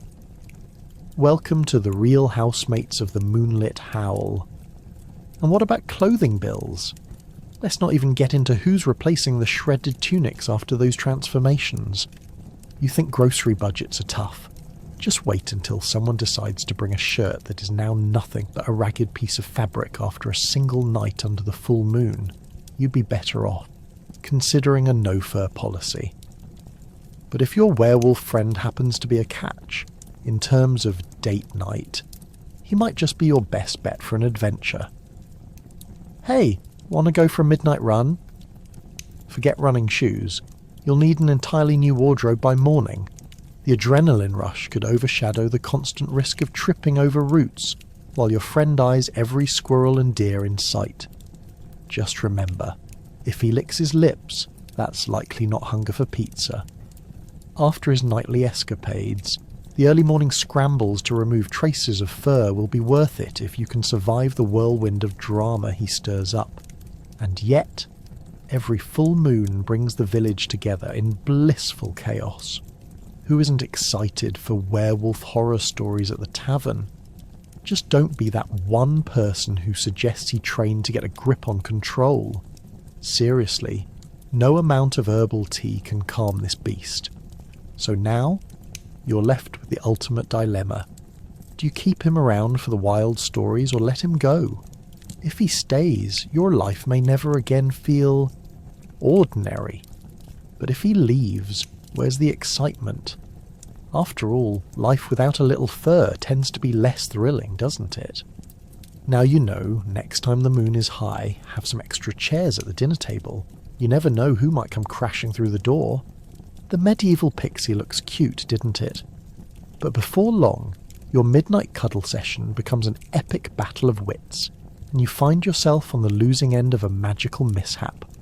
How about some pixie snacks with your fruitcake instead? You brought the fruitcake because your Aunt Edna insists it's a delicacy, but it's mostly just a heavy hunk of regret, garnished with dried fruit that has seen better centuries. But alas, it seems you've unwittingly joined a fairy ergonomics workshop rather than a traditional family gathering. You sit down on your rickety wooden stool while a pixie flutters by, literally buzzing with excitement. You think, what a friendly little creature. Spoiler alert, this pixie bites, and she's about to teach you more about accountability than you ever signed up for. Or as your future self will say, never feed a pixie after midnight. They don't do well with the concept of dinner time, which might explain why your fruitcake just exploded into confetti. Pixies aren't your typical garden gnomes. They're likely to swing a wand, sip on a potion, and pull you into their unruly world of shenanigans at the most inconvenient times. Before you know it, you'll be deep in the woods, dodging angry squirrels and negotiating with other mythical creatures who all have a say regarding your lifestyle choices. So you thought you could just conjure fruitcake in our territory, huh? A grumpy brownie might growl, eyes narrowing as he licks a sticky ring off his finger like it's the last drop of a rare potion. What's worse is every creature is watching you, like you're a live and interactive recipe card for disaster. All this whimsical chaos occurs while the resident pixie starts to turn your hair into a rainbow of alarming colours. 1 minute, your locks resemble a solid, sensible brown, and the next, they look like a clown threw up on you. Honestly, it's like a training montage from a bad fairy tale, only you're the one failing. While these little mischief makers are technically adorable, don't forget they're also packing a mischievous streak a mile wide. Do I look like a fairy godmother? Thunders the pixie wielding a miniature mallet. She's surprisingly muscular for a creature of her stature. Today we're learning the fine art of chaos. Apparently the lesson is that life can and will turn upside down even when you think you're merely being graciously entertained. You ponder whether it'd be a better option to take a class on how to communicate with practical woodland creatures instead. The pink-faced pixie zaps you now, and you feel an overwhelming urge to dance. Essential pixie etiquette, she squeaks with an ungodly mix of glee and madness. Cue the woodland animals rolling their eyes, already tired of the creature's antics. You take a step feeling like you're doing the medieval equivalent of the moonwalk, only with far less finesse. The squirrels start, hooting like owls, and every bird in sight assumes it's the second annual pet talent show. You know, the kind where they award prizes for most chaotic behaviour. Just when you think it can't get worse, the pixie morphs into a raucous host, demanding your greatest dance move. This is what you get for underestimating mythological creatures, my friend. Grumbling, you attempt an elaborate two-step while simultaneously keeping at bay the cloud of glittery pixie dust that somehow engulfed you. It's basically the equivalent of a medieval rave, all the hot air and zero fun. Now covered in sequins and shame, you glare at the pixie who's practically rolling on the cobblestone floor in laughter. So, do you plan on getting rid of the polka dot hair anytime soon, you ask, defeated? The pixie pauses for a moment, thinking, and then decides to snap her fingers in a grand gesture, making everyone burst into a round of applause. Except for you, the obvious outcast.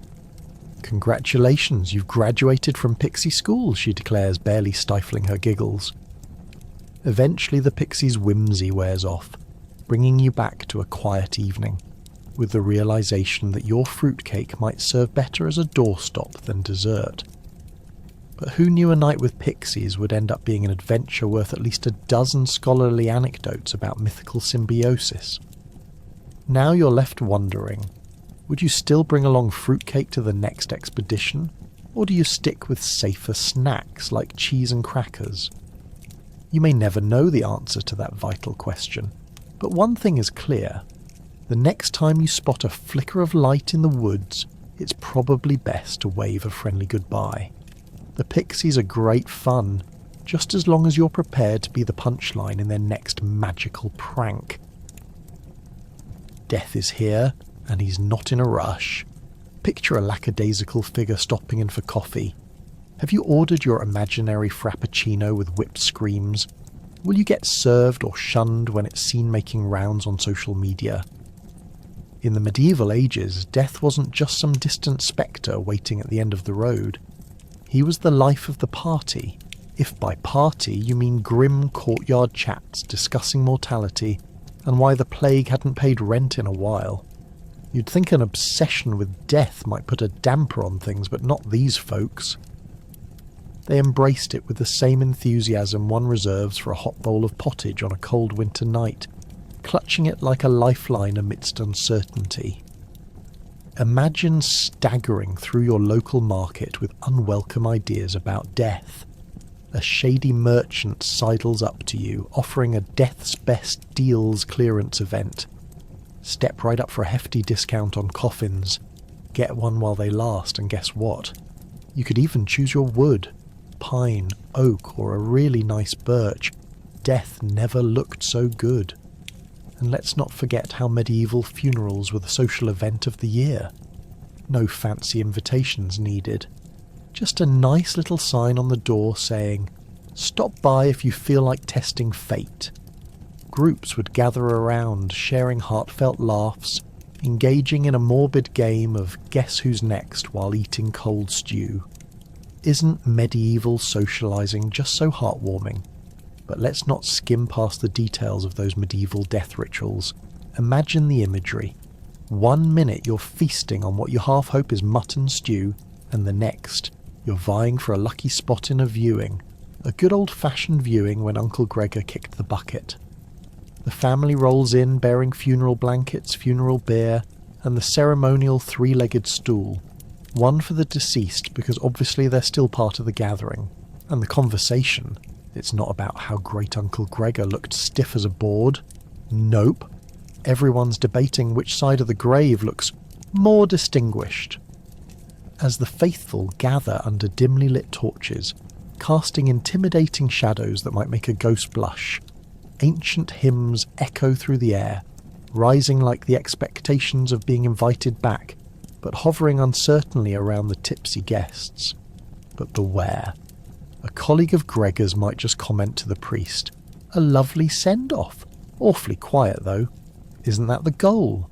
Perhaps drowning the body in tears wasn't such a clever idea."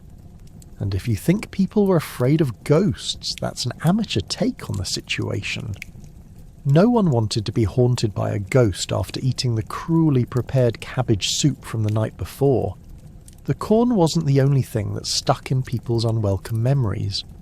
Naturally, everyone became an amateur Ghostbusters during the autumn months, determining which spirits might be too well dressed to leave their last home.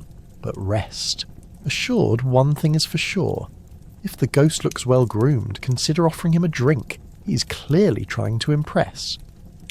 Now let's explore the other end of the spectrum, those who dealt with the neighbourhood's health concerns. Mortality became a popular topic at the local tavern, especially when newcomers arrived. So, where are you from? The great place of Deathly Hollow would yield gasps of admiration and unsolicited stories about how the tavern has hosted great battles and great falls of heroes. If that wasn't enough to spark a budding camaraderie, the mention of the curse of the Walking Dead would surely make even the loudest drunkard freeze mid-sip, thinking twice before it became a drinking song. Which brings us to everyone's favourite motif, the masquerade ball of mortality. It wasn't just dressing up in spooky costumes, it was full-body dress rehearsals for those practising their death scenes for life's inevitable vanishing act. Robes flowed freely as locals used cleverly dyed linens to mimic the concept of passing without so much as a backward glance. Chilling?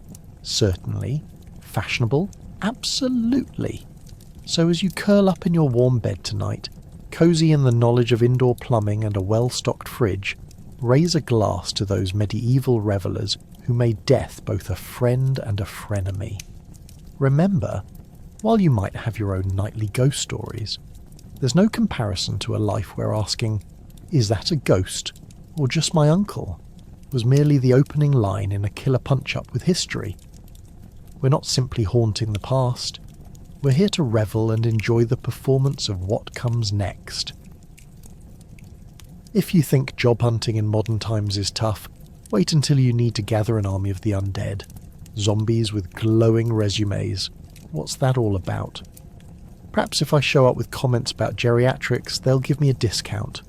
Forget LinkedIn. In the Middle Ages, your recruiting strategy included graveyards, suspicious murmurs, and let's be honest, a ton of bad smells. Imagine explaining your new venture to the local townsfolk, who likely already think you're a little too interested in those late-night excursions. Trust me, I'm starting a new life coach program for the recently deceased. It'll be all the rage. They won't buy it, I assure you. Gathering an army of the undead isn't as easy as it sounds.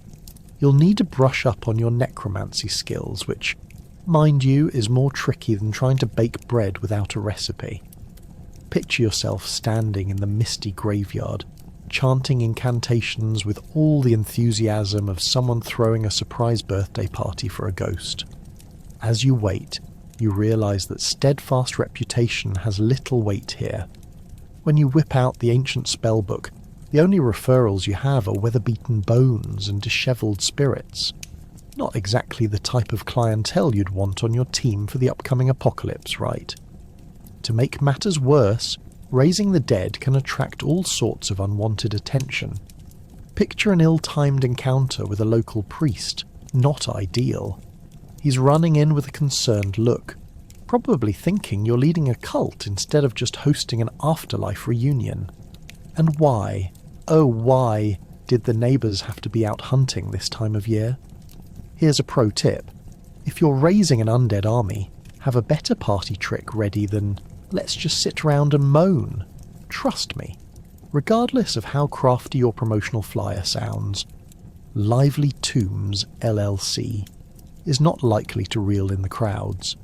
Once you manage to raise your undead, they come with a host of issues more perplexing than a half-baked pumpkin.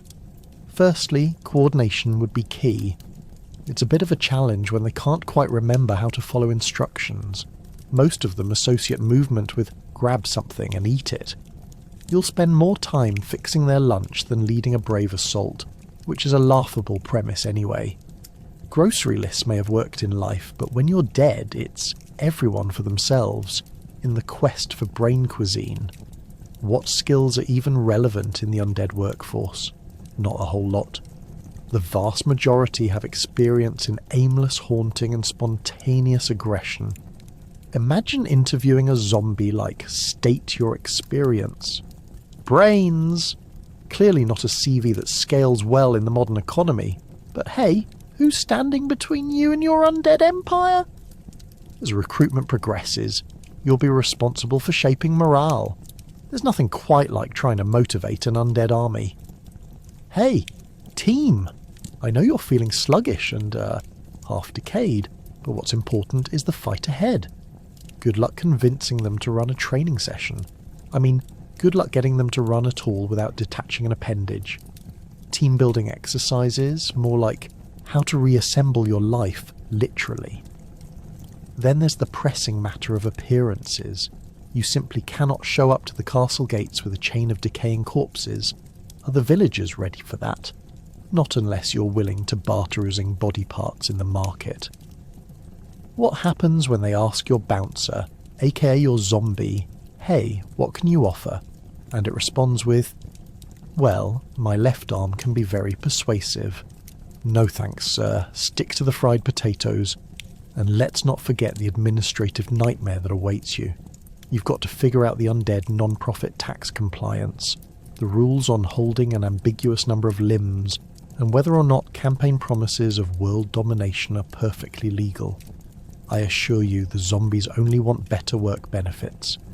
Good luck negotiating health insurance when your health plan is the very essence of someone wanting to eat your brains. In the end, your undead army transforms into a three-ring circus of groans and chaotic hilarity. Recruiting might present some challenges, but who knew raising the dead could be quite this exhausting? So, while you delude yourself into thinking you could be the medieval equivalent of a corporate recruiter, remember, for recruiting the undead, ambition isn't the issue. It's finding out how to lead actual real-life or non-life horror stories on a quest for brains or other unsavoury items that's the real challenge. It's a veritable paradox, a job you can't quit, but one you're sure to lose limbs over. Such is the life of the medieval netherworld. So, before you apply for that next undead position, take a moment to appreciate those terrifying job benefits, or total lack thereof. Maybe stick to hiring out for those slightly less decomposed neighbours instead. At least they might have something useful to contribute to the dinner table. Welcome to the kitchen of a medieval witch. Careful what you stir into her cauldron, because it's a surefire way to become a potion ingredient. Those secret recipes could yield deadly surprises, or just some pretty awkward dinner chats. Picture this. A dimly lit room with smoke curling from cauldrons that were definitely not intended for culinary delights, but something far more nefarious. The air is thick with the pungent scents of herbs you've never heard of, and maybe a hint of something that reminds you of last week's leftovers. You'll definitely want to avoid eye contact with the toads. They seem to have strange ideas about who might make for a nice lunchtime snack.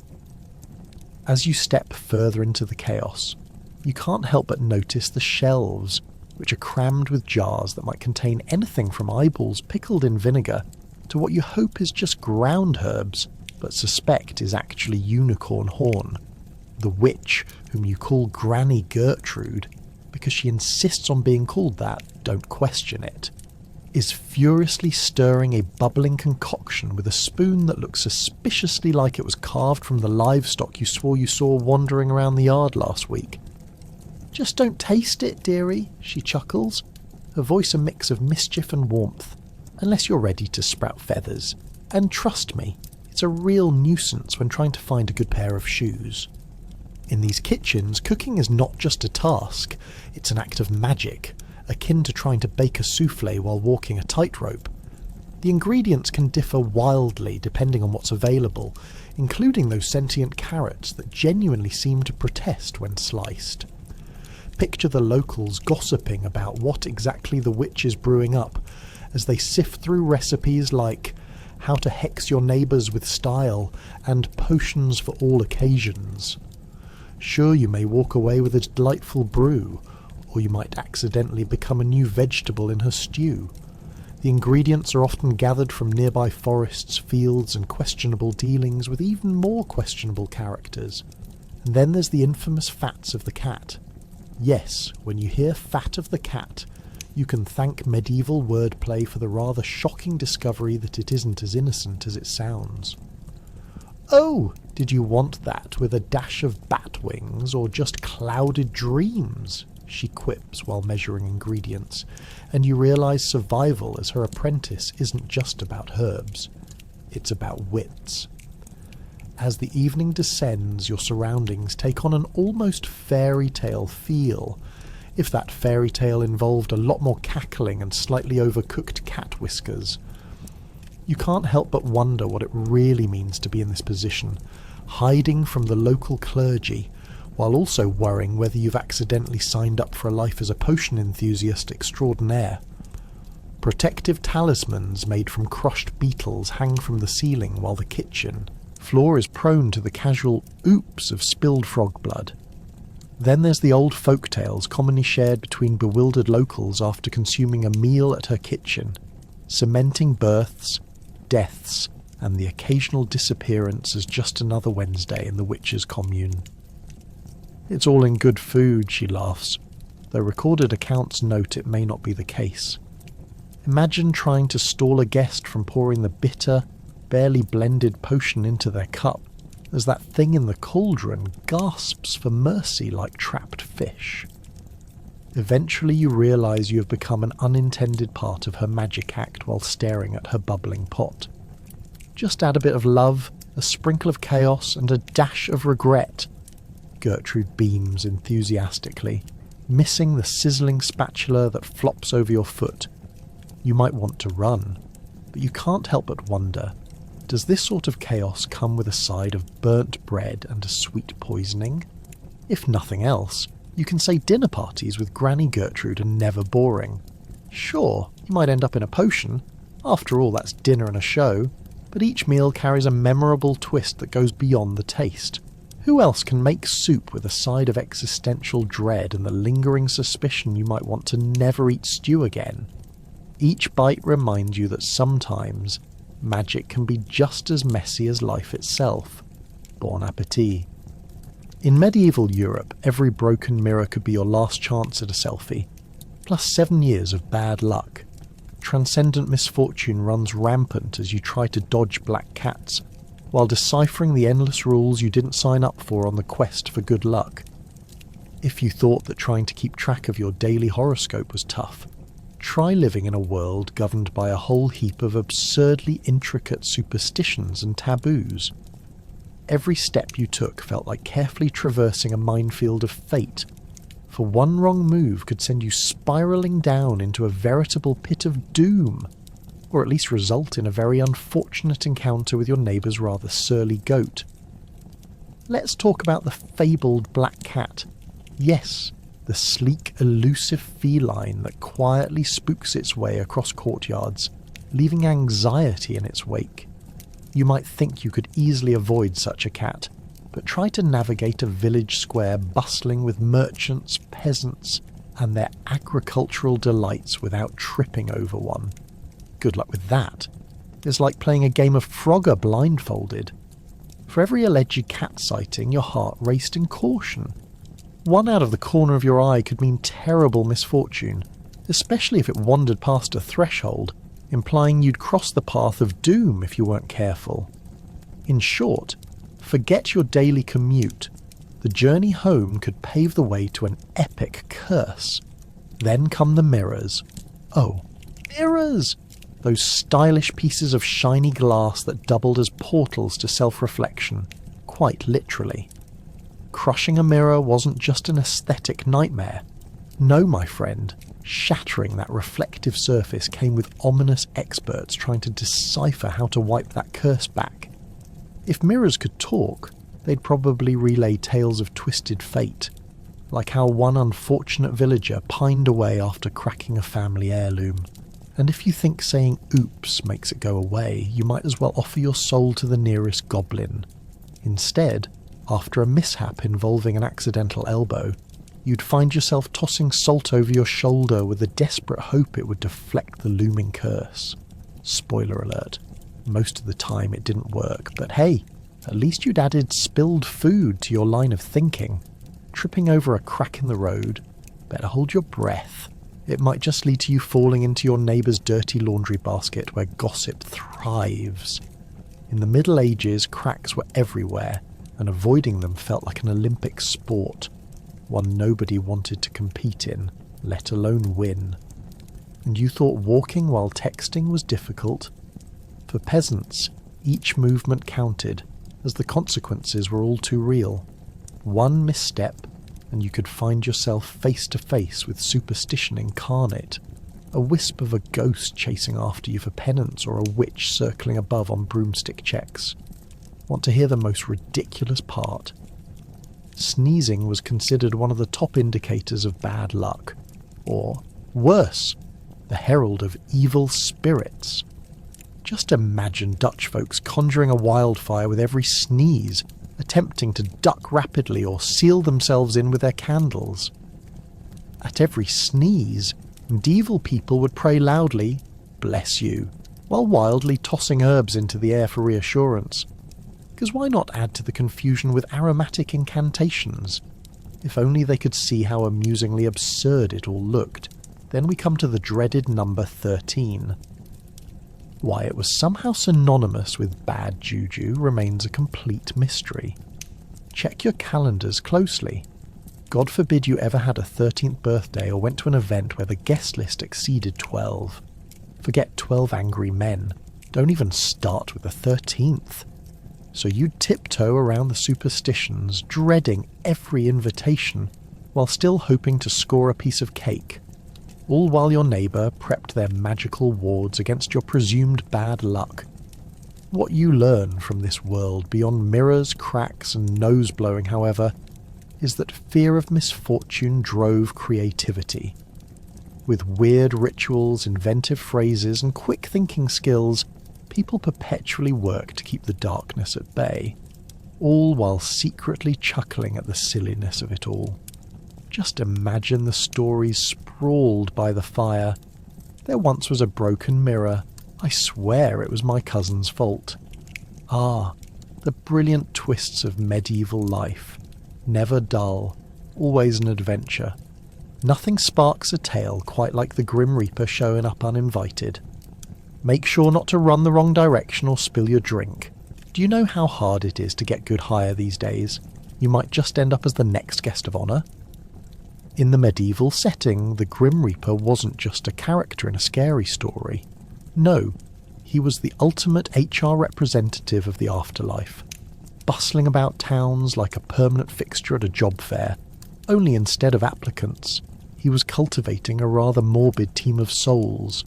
Just imagine him popping into your local tavern, all cloaked in his black robe, sipping on a goblet of something understandingly sour, while unravelling resumes that literally have expired stamped across the top. Picture it like this. You're nestled in a cosy corner, clutching your ale, when what's that? The doors creak open, and in waltzes old Death himself, his scythe glinting menacingly beneath the lantern light. You hold your breath, praying it's just a bad draft and not a life-changing experience. Did you just misplace your last crumb of bread at the market? Because now you're on thin ice, my friend. And soon, whispers will go around about how you were last seen dancing with fate while wearing distinctly unflattering shoes. The local gossip mill will have the juiciest little story about how the Grim Reaper came a-knocking just as you were about to win the high-stakes mud wrestling match in the village square. But here's the thing about our spectral friend. He's an equal opportunity recruiter. You're not off the hook just because you've been nice to the goats or helped Granny abate her back pain with questionable herbal remedies. Oh no, he doesn't even care if you're up for that eternal retirement plan he's selling. He's not looking for good or bad, he's merely on the hunt for fresh recruits. If you've hung out near the gallows or painted your shutters a jarring shade of green that exactly mirrors your neighbour's pasty complexion, consider yourself in the running for his esteemed organisation. But let's say you're smart and don't want to get on his radar quite yet. How do you outmaneuver the Reaper? Well, historically speaking, there have been a few intriguing strategies, but most just involved good old-fashioned superstition and a constant stream of incense. Some folks believe that layering their houses with herbs like lavender could keep death away.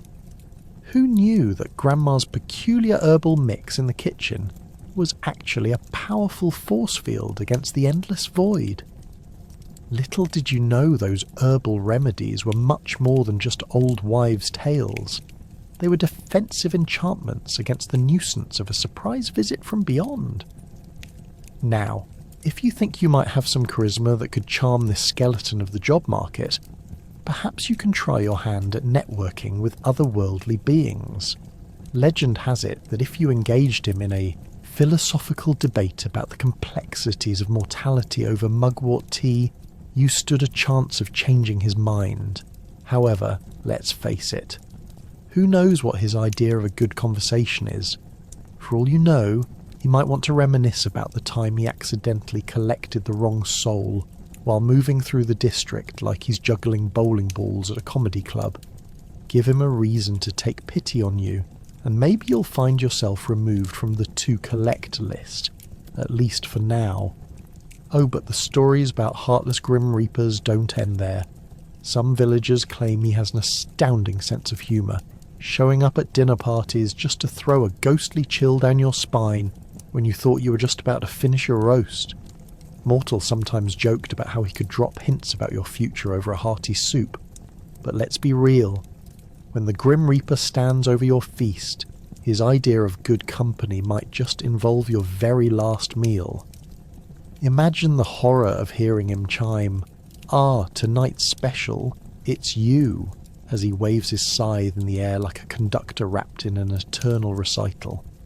In conclusion, while the Grim Reaper may indeed be the employer of mischief, remember, he's also the ultimate reminder of life's fragility.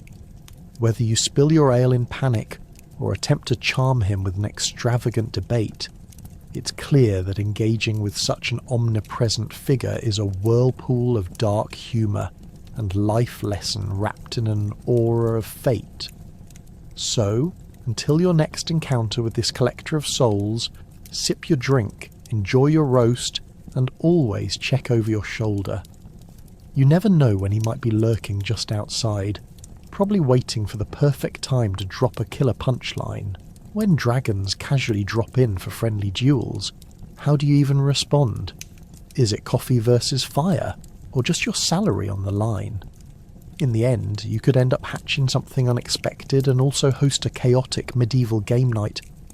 Imagine hosting an evening where half your guests are fidgety knights, a few are over-caffeinated squires, a couple of trolls are complaining about the inedible meat pies, and oh yes, a dragon is lounging awkwardly in the corner.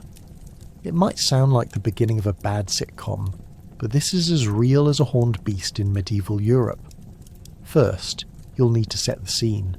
As the host, you've poured enough ale to drown a small horse, thanks to a recent surplus from the local tavern. The smell of burnt bread and cooking meats fills the air, mingling with the decaying scent of ancient parchment from your poorly ventilated hovel, a real culinary delight. So, in walks the dragon, looking for his usual fiery cocktail of chaos with a splash of destruction, and frankly, a bit of polite chit-chat. After all, what's more bonding than hurling insults over how effectively you can roast each other? So, here's the thing. This dragon isn't your average scaly stoic. No, this dragon is known for being approachable, almost like the friend you have who insists on bringing a guitar to every gathering. You awkwardly glance around and spot your neighbour Roger, who's had a little too much to drink and is now attempting to debate the nutritional value of dragon steak. all while the dragon half-heartedly contemplates incinerating the buffet table. Poor life choices, you think, as you take a sip from your ale, half hoping you can just blend into the wall like a bad tapestry. In this medieval paradigm of draconic hospitality, the interaction is no mere chit-chat. It shapes the community's entire social fabric. You know, if we just get through this night without the place going up in flames, it'll be a personal victory, you mutter to yourself, regretting the half-eaten mutton sandwich clutched in your hand, as everyone tries to outdo one another, telling tales of combat with ogres, warriors with magical swords, and the legendary quest for the last chicken drumstick. The dragon rolls his eyes, or at least you assume he does. It's hard to read dragon body language. Imagine the scene as a collector's greatest hits, with dragons flipping dices against knights over an imaginary river of gold. I'll wager you 10 gold coins that I can frighten off your horse faster than you can blink, the dragon boasts, huffing out a puff of smoke that turns your beer into something bordering on lukewarm. You barely stifle a laugh, thinking about how he probably just traded his last coin for a failing kid's painting of sushi to decorate his lair. Picture it. Amidst this absurdity, a genuine camaraderie forms. The dragon unites the villagers and knights alike. As hilariously misguided as these fiery exchanges may be, they invoke a newfound sense of community, or mutual dread of being torched at any moment. And in a shocking twist, when a knight brings out an oversized turkey leg meant to impress the dragon, the reaction is pure gold. Instead of feasting together, they agree on a game of dodgeball, featuring flaming projectiles instead of balls, a setup for potential disaster or a surprise bonding opportunity. The stakes, you soon realise, are less about survival and more about who has the best reflexes, or who can avoid an embarrassing singeing. Yet somewhere in this chaos, essential truths emerge. While the evening may be punctuated by dragon chortles and the occasional flame breather ruining the tablecloth, it also serves as a reminder of how tradition carries humans and beasts alike. You might leave with singed eyebrows, but you'll definitely walk away knowing a dragon can be a friend, a superior, and oh, a terrifying foe, just like Uncle Michel after the 3rd jug of punch. So remember, the next time an enormous beast swings by, don't just run, pour them a drink after checking for fire hazards, and honour the absurdity of it all, with an invitation for a game night that could very well change your life, or end it completely. After all, in a world full of unpredictable monsters, a friendly duel over beers beats being roast dinner any day. So when they're at your door with an ale and good humour, raise your mug and think, it could be worse. You could be facing the horrors of foot fungus or a week-old stew. Here's to dragons, our accidental comrades in a quirky medieval existence. Gather around the fire for spooky tales, where the punchline seems less about jokes and more about regrets, missteps, and the ghosts sitting around you. Who knew you'd get a haunting one-liner to go along with your pumpkin pie? Picture this. It's a chilly night in medieval times, and you're all huddled in the great hall of the local tavern. The flickering candlelight throws dancing shadows across the walls, and instead of illustrious knights recounting glorious victories, it's your neighbour, Agnes, sharing how her love for mackerel soup led to the most unfortunate series of events in her life. Spoiler alert, it involved a spell gone awry and a very confused cat named Marmalade. As Agnes begins her tale, the smell of roasted chestnuts wafts through the air, creating a cosy atmosphere that quickly contrasts with the increasingly unsettling narrative unfolding. It all started on a stormy night like this one, Agnes croaks dramatically, as if auditioning for a part in the next village play. As it turns out, her peculiar quest for the perfect soup recipe led her to consult the village witch, Madame Minerva, the kind of witch who specialises in enchanted refried beans and, needless to say, had seen better days. You might say Agnes learned the hard way that cooking by magic is not as simple as it sounds. Who knew the recipe required her firstborn's sense of smell, and 4 sprigs of something that looked suspiciously like poison ivy? With each twist of Agnes's story, the tavern's patrons lean in closer, hanging on her every word. You realise that everyone, from the burly blacksmith to the shy page boy in the corner, has their own ghost tales, all stitched together by those moments of regret when one's choices seem to echo, a bit like that odd left sock you never found. One by one, they share misadventures that have left them haunted, whether by rotten food or a relentless pesky neighbour's goat that accidentally devoured their prize pumpkin. Is it any surprise that goats are the true accomplices of horrors in your little village? Soon, another voice emerges from the crowd. Old Man Harold, whose beard looks like it's been home to more spiders than he can count, jumps in to tell his own tale. It was said a ghost once roamed these very woods. His eyes widen, making you wonder if he's had one too many sips of ale or genuinely believes in spectral invasions. This spirit, once a queen betrayed, would wander the forest and offer curses in exchange for beetroot, he exclaims, and you can't help but chuckle, because curses with vegetables, that's a meal plan no one wants. But then, just as Old Man Harold warms to his story, a chilling breeze sweeps through the tavern. The embers flare brightly in the fireplace, and Agnes whispers, "What if the spirit is here?" Gasps echo through the hall as heads swivel to the corner, where the light barely grazes the ancient wooden beam. You assure yourself it's just the old tavern settling, refusing to let your imagination run wild. Yet there's something undeniably spine-tingling about the hushed whispers echoing through the room, intensifying with a crackling fire. "Lest we forget," Agnes declares dramatically, now wearing that familiar sparkle in her eye, that the Queen's anger meant no one could grow anything for days. You'd think to double the beet crop would silence her wrath, but she simply laughed at those who didn't learn their lessons. Laughter mingles with terror as everyone recounts their own garden's misfortunes, saved only through farcical interference involving magical beings, tomatoes, and the occasional flood.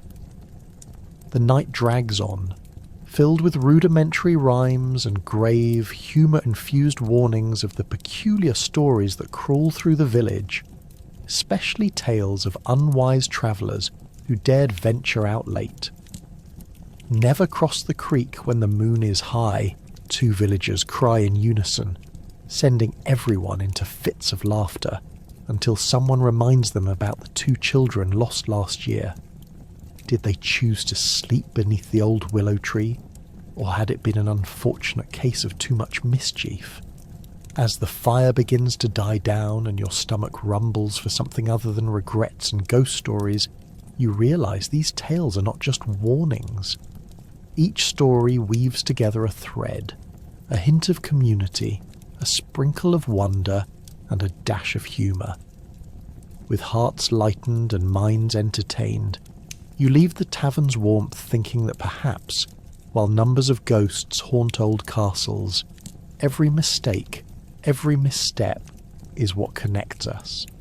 And if there's a pumpkin pie involved, well, it's just that perfect reminder that laughter and love can thrive, even amidst eerie spectres and regal tragedies. So with that thought, you drift off to sleep, knowing that tomorrow holds new tales, and perhaps a whiff of mackerel soup that might bring its own kind of ghostly mayhem.